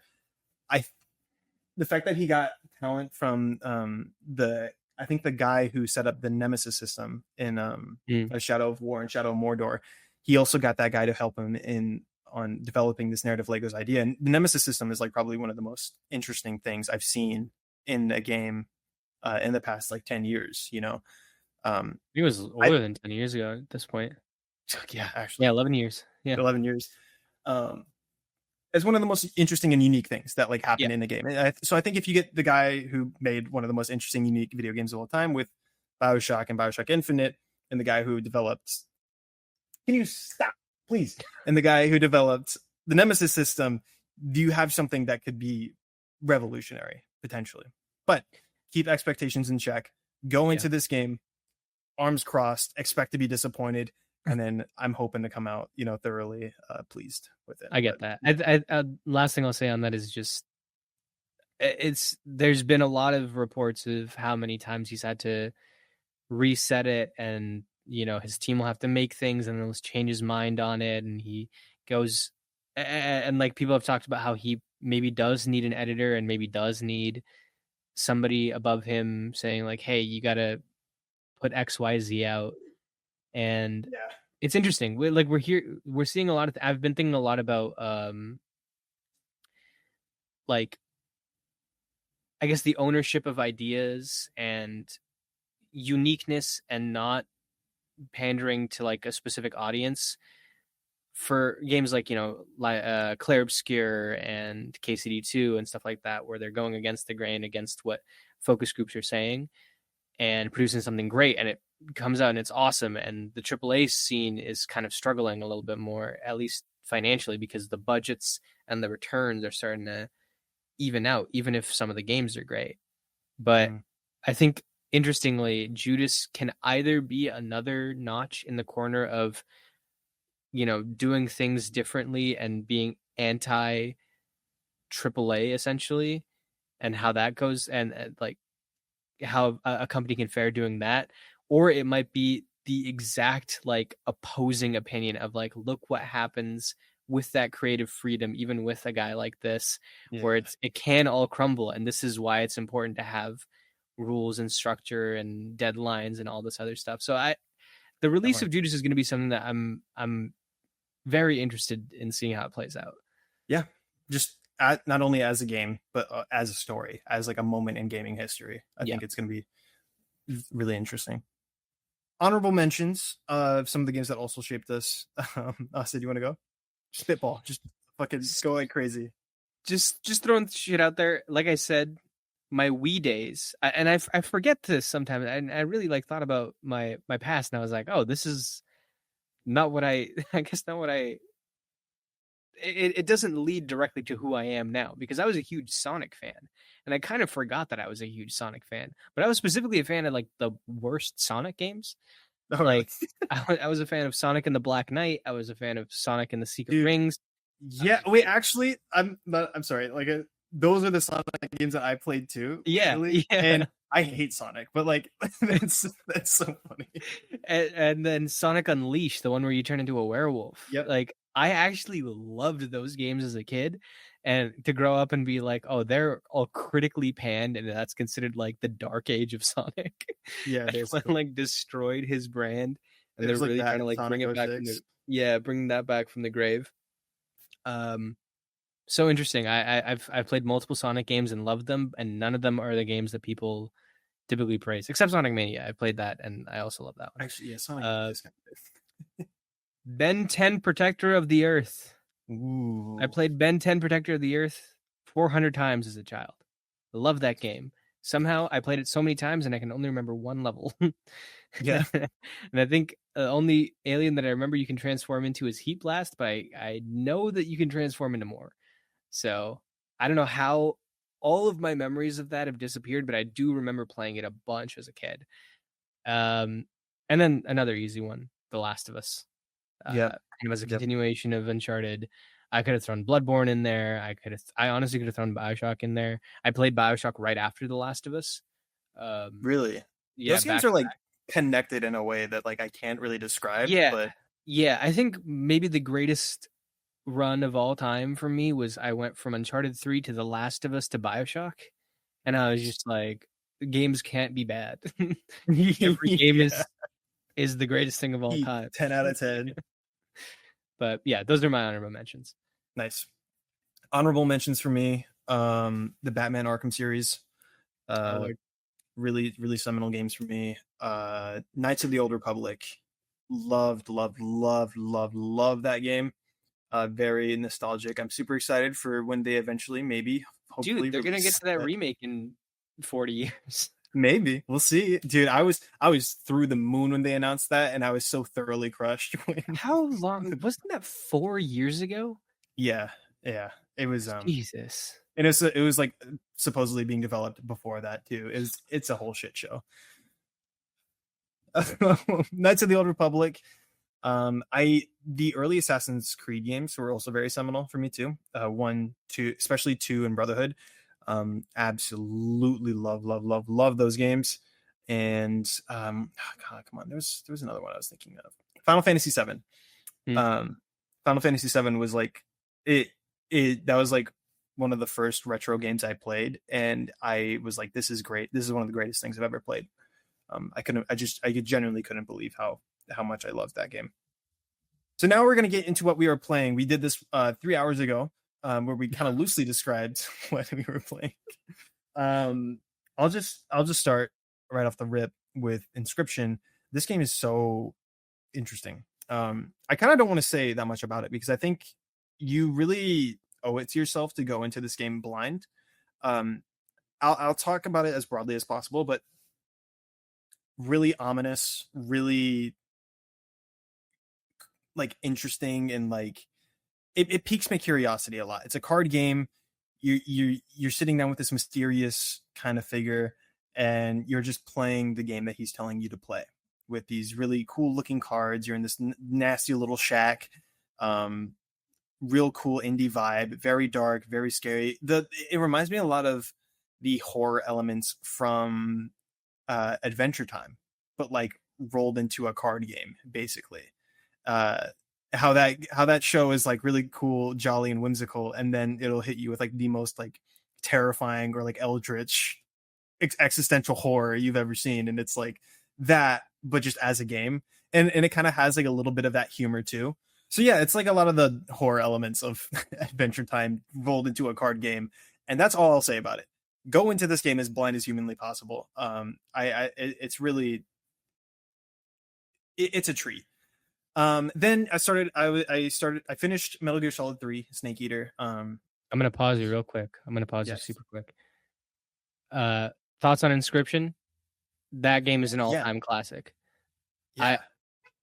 As somebody who is not the biggest into turn-based things, and is really not the biggest into card games, the game's an all-time classic.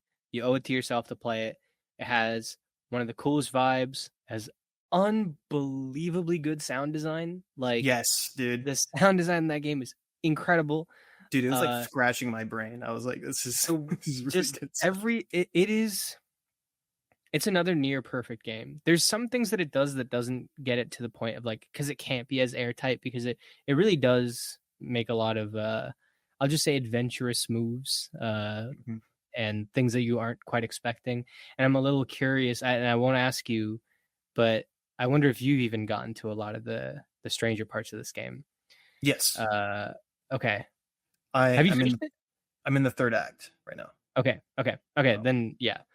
So but in there for sure. But yeah, such a cool experience that I'm never gonna forget, and I'm gonna keep coming back to it every once in a while.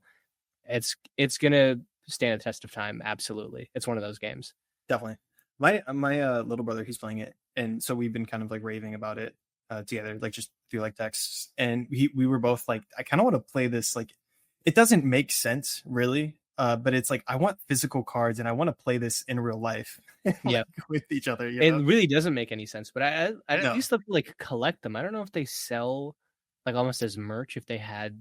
That'd be a good merch opportunity. Like, I don't, if they're not doing that, they should. Let me check, but you can keep you finished all of Metal Gear Solid 3? How long is that game? It's not that long. It's like a 10, 12 hours. Oh shit. Yeah, no, they're really breezy games. So yeah, like I'll talk about that game another time. I think Metal Gear Solid 3 is definitely my favorite of the series so far. That game's fucking incredible. And I've heard unbelievable things about that game. Cannot wait for that remake to come out. The same studio that did the Oblivion remaster. So I have even more faith in this Metal Gear Solid remaster. Oh wait, is it? Remake? Yeah, Virtuous. I didn't realize that Virtuous was made the Oblivion remaster. That's crazy. Yeah, no, they all thoroughly just gave me hope about this. Yeah, that's huge. For a game that I don't have nostalgia for a game that I recently played and that I actually really, really, really loved. It's like, it has some shortcomings because it's, it's an aged PS2 games, and Kojima was stubborn about his game design, but like for the worst. But I think it was definitely the best Metal Gear experience I've had so far. I'm excited to get to the rest of the series, but first I wanted to check out Death Stranding, and my God, is this the most pretentious game I've ever played in my life. And I don't mean that in a bad way, loosely kind of in a bad way, because it's like the goopy goblin gamer brain is like, I want to fucking walk. I just want to walk with some packages. I'm sitting here talking about some dumb shit. A little Uzi. Yeah. I just want to walk. Sorry. I didn't pick that up. It is so pretentious, but it is so cool. It is so fucking interesting and strange and weird in like the best way possible. I think it's a little too much at times. But it's what I signed up for with this game. I know what it's like, and I'm gonna stick with it. I think when you're actually playing the game, it's very moody and it's very it hits something within me. Like, I'm like, I don't really know what it is, but it's like this listless kind of feeling. Just walking and experiencing it, and then when the rain starts falling, which the main, it's hard to describe what the main premise is, but it's basically like a world shifting event akin to like the Big Bang, but it happens again somehow. Really weird stuff to do with the afterlife and the whole concept of life as a whole, where like things that were dead are now known as, I think, the Death Stranding, and they're really like inconceivable horror ghosts that come whenever rain falls. And if anyone dies, it's basically like a huge nuke goes off. Any one person. At least I think so. At least I think this is what this game's trying to tell me. Okay. And it is like a seismic event. It's like the meaning of death and the meaning of birth takes on like a whole new meaning in this world, basically. And so when the rain comes, it ages things. And so you see it in the flora, basically. Like plants are like growing and dying like within seconds when the rain is coming. And it's like, that's so fucking cool. It's so beautiful the way he has to cover himself, and how like you witness some characters age and like in real time with it. And it's like really haunting and scary and just thoroughly disturbing. That's my favorite word today, thoroughly. I've said it so many times. No, you have. I feel like you've been using a seminal. I do say seminal. Seminal a lot in there. Yeah. My lexicon is I got like 5 words I like absolutely. You didn't have love. Titillating in here, which I was no titillating yet. I thought about saying it, but I was like, I'll hold on to that. Yeah, I like it. I'm gonna stick with it. I need to beat it. I need to get through it because I want to play Death Stranding 2 when that comes out. And I'm, like I said before, I'm so upset that Clay Obscure came out. I should have known. I should have known that the game was going to come out here soon. I just totally slipped my mind, and then it came out. And then Bethesda was like, let's do the one thing Landen has been waiting for his entire life and drop Oblivion Remastered. And let me tell you, dude, it is everything I've wanted and then some. Like I tried playing Oblivion again when Starfield was coming out, and I was like, this is great. I'm reliving some memories. God damn, this game's piss poor, aged like piss poor dog shit. And I just kind of got to a point where I was like, I'm bored with it. It's whatever. And I just moved on and tried playing Starfield, and then I didn't like Starfield. So I was just really like downtrodden with my Bethesda games at that point in time. And so yeah, when the leaks were kind of like spurring, and then I saw the photos, I had a moment. I was like, I can't believe this is happening. This is actually happening. Like I heard about it, but it's actually happening now. And Tuesday came around, or Monday came around, but that was like the speculated day it was going to be dropped. It didn't, but they did say, they tweeted and they're like, reveal tomorrow. And it's like, let's go. Okay, cool. I'll wait tomorrow then. Tomorrow rolls by. I'm at work, like on my phone doing work, and I'm looking at the reveal, like the live stream reveal.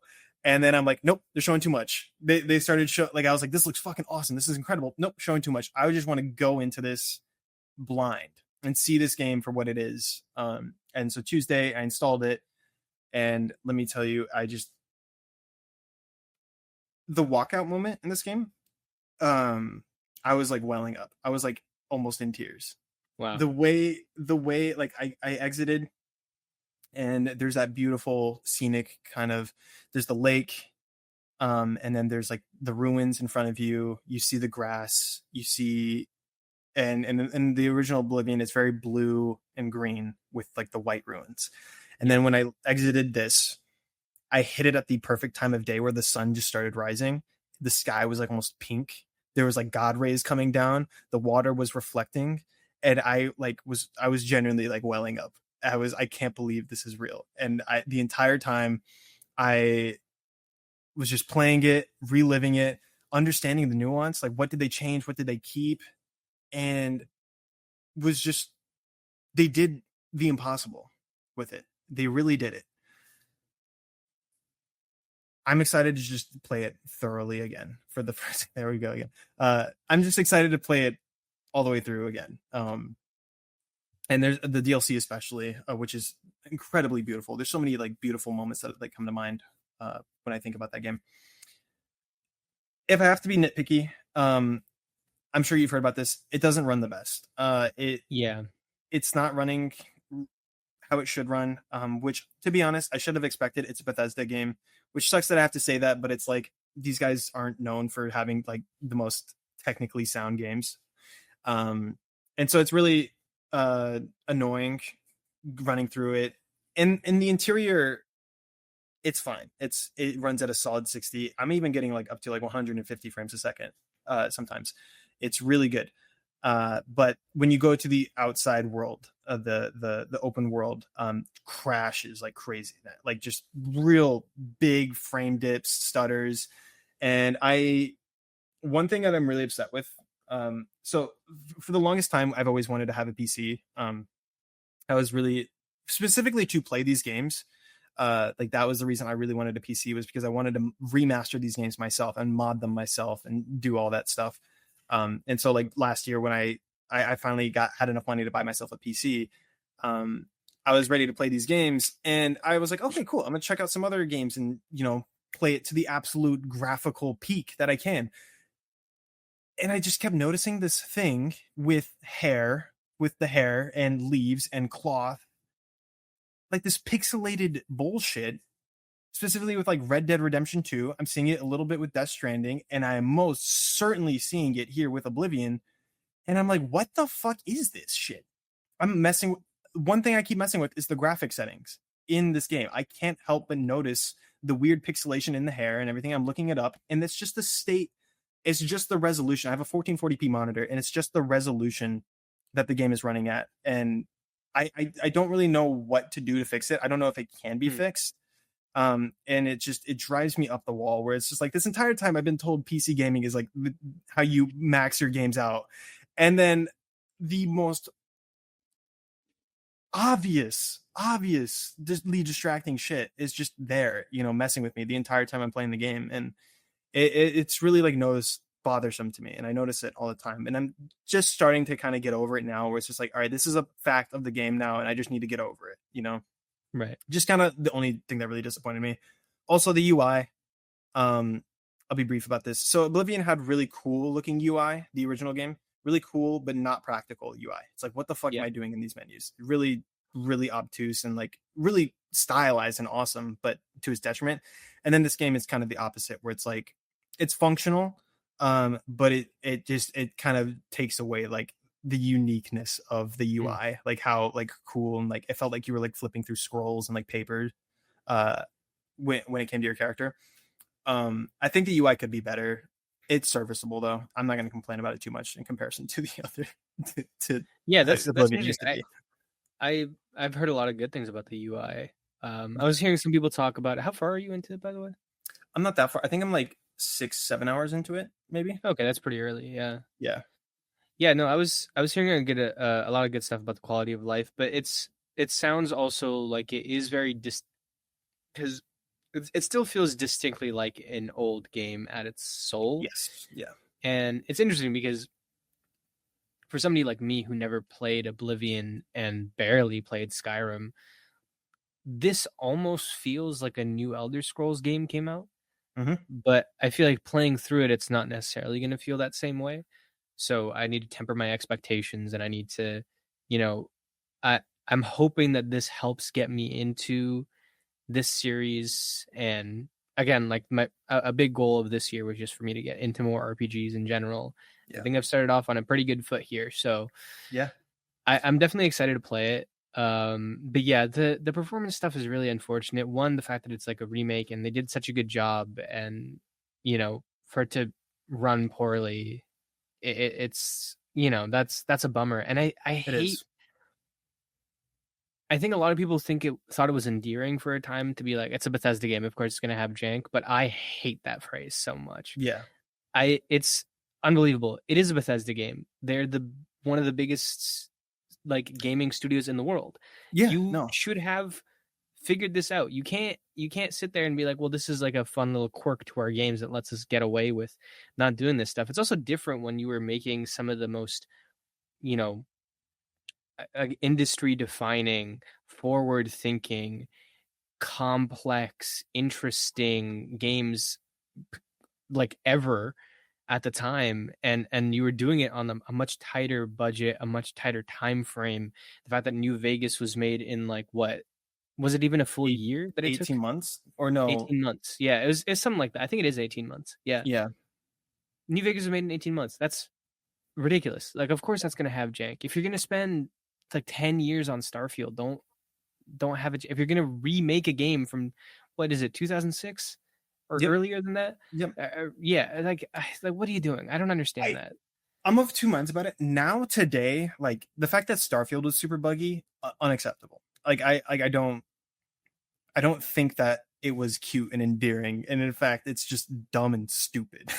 It's like, no, what are you doing here? But like the previous Bethesda games, I do think it's part of the charm that they're broken in a sense, where it's like, yeah, it's funny that this guard is stuck in this door and he's ragdolling like crazy and he's acting like everything's normal. You know, like if there's one thing about Oblivion, is that it's the most hysterical game ever created. And that they kept that. And that's genuinely the most important part of Oblivion, is keeping the humor, the unintended. Like I've had this video in my head for like a long time now, but I want to make a video about how Oblivion is like the most comedic game ever made. How this game just has like the most perfect comedic timing you could ever have, and it is endlessly funny because of it, while also being one of the most like coolest stories, RPG stories at the same time. You know, like the dichotomy there is really crazy. And like the graphics and the bugs. I mean, the bugs are an endearing part about it, where it's just like, I'm gonna min-max the shit out of this. I'm gonna item dupe. I'm gonna go through here. But like the debilitating bugs, where it's like you go through an area and it crashes. It's like, no, that's not okay. That's not funny. That's not endearing at all. But like the small stuff where it's like a guard is like ragdolling like crazy, like that's hilarious. That's what you need to keep, and that's what a Bethesda game is, you know. But yeah, no, it can't be used as an excuse anymore. I hate it too. I understand it's a part of the games, the old games, but it doesn't. But you, with Starfield, you launched a new era of Bethesda games, and that new era needs to accommodate to people's time and people's enjoyment of the game that they bought or played through Game Pass, you know, like actually have it run well and run good, you know. It sucks. I don't think it's as broken as like it's not constantly crashing for me, at least. My dad says that it's crashing for him a lot on PS5, which is unfortunate. I think on PC it's relatively fine, but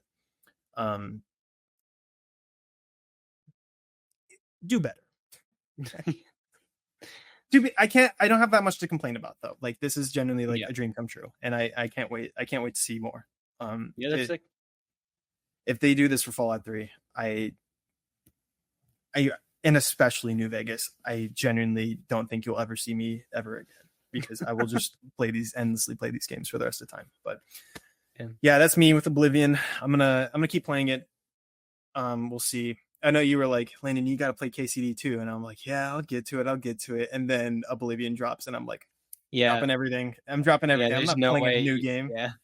And it's like, selfishly, it's like, I just need to do this. You know?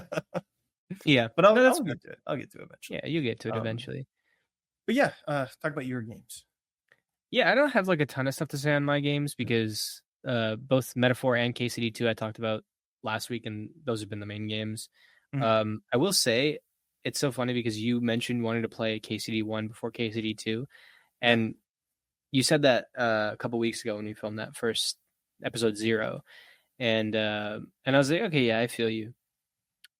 I remember thinking at a certain point in this game, maybe at like the 120-hour mark, where I was like, oh man, I'm really glad I didn't play KCD 1 right before playing. Like if I had played it years back, then that's something. If I had played KCD 1, even if it's a little bit shorter, which I'm not even sure if it is or not, but even if it's a little bit shorter, I love this game, and especially the fact that, you know, there's very clear progression of starting out struggling and then getting to a point where you're still struggling, but you're much more handy. You're getting through areas a lot quicker. Mm-hmm. You're getting through combat a lot quicker as well. I just couldn't imagine doing all of this and then playing a game just like it right after. I would be Yeah, man. so burnt out No at that kidding. point. And that's coming, like, I really like this game. I think there was maybe a slight lull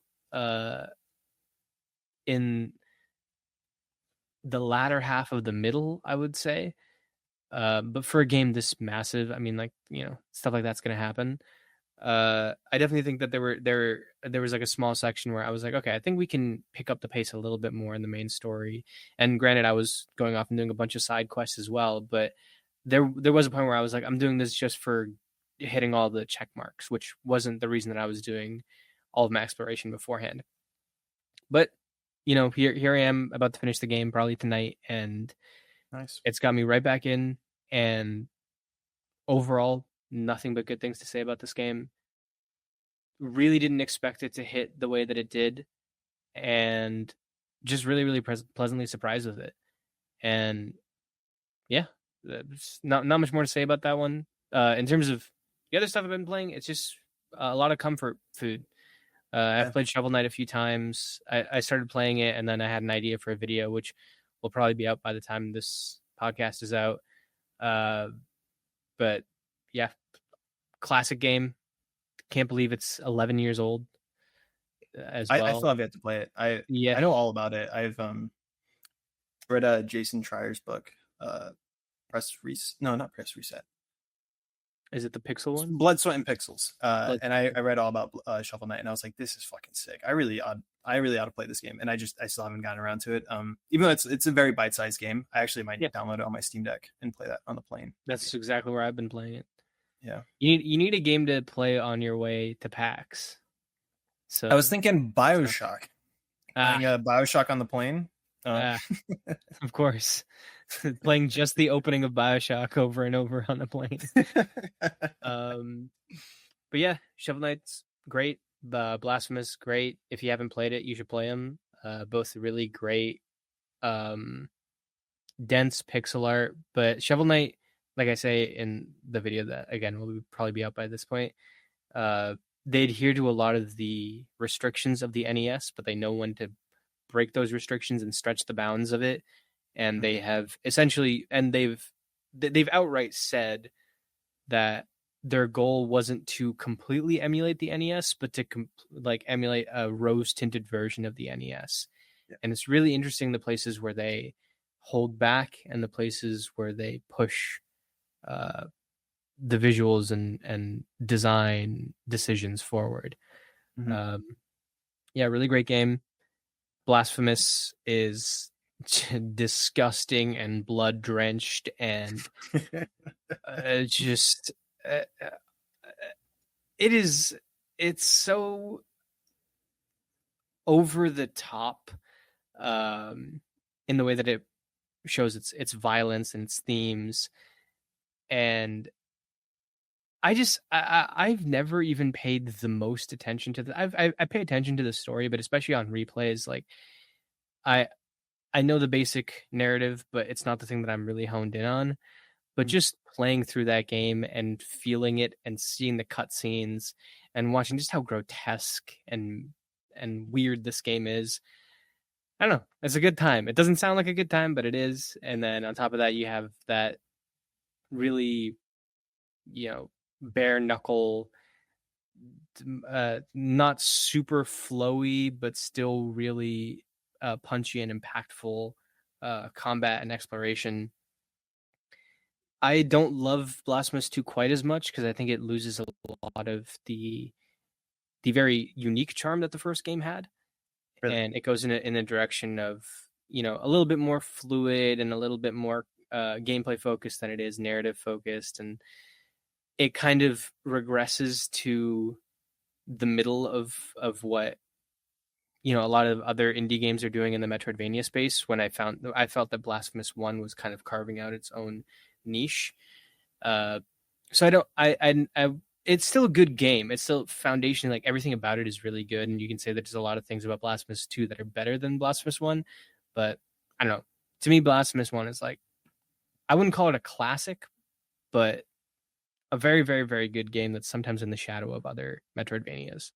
I downloaded it on my Steam Deck.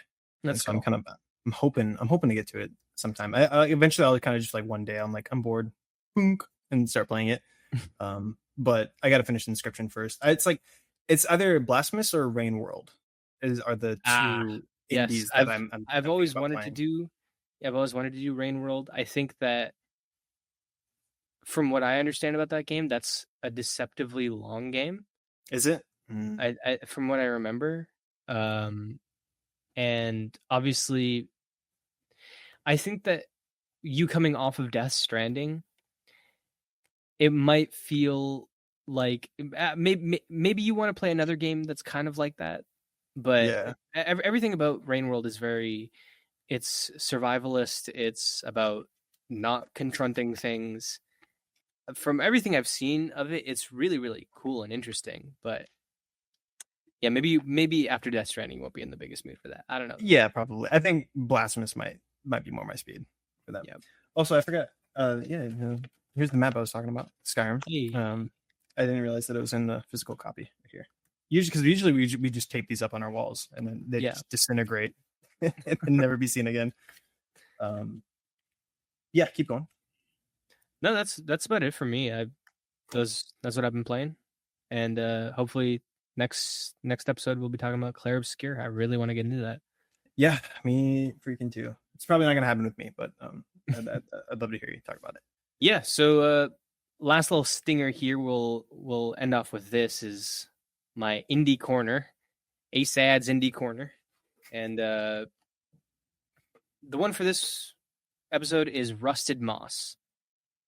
So obviously I'm aware there's a lot of Metroidvanias out there. I just talked about a Metroidvania in Blasphemous, and a lot of them are very great. And I'm assuming that they're going to show up in this indie segment as the episodes go on. But Rusted Moss is one that I played a couple of years back, and I still think about it constantly because it really stretches the boundaries of movement for 2D side scrollers. Its big central feature is a grapple hook, but obviously like there's a lot of games with grapple hooks. Rusted Moss's grapple hook it's not rigid. It's not like it doesn't have like a lot of tension. It's not very precise. It's flimsy, it's bouncy, and highly physics based. It's something that takes a while to get used to, and at points there are platforming challenges that even hours into the game I was kind of struggling with. There's definitely a massive learning curve here, but I've talked about it a little bit in this episode. I love a game that can take a central mechanic and explore it to its fullest extent. And I think this game does that with its very unique grapple mechanics. There's a lot of momentum tricks you can pull off here because essentially, if you jump off of a big height and gain a little bit of momentum and then grapple onto something, because of the elasticity of the grapple hook, it'll like pull down and then shoot you back up. So you can, instead of like double jumping, for example, that's how you get to higher up areas is by using the momentum with this grapple hook.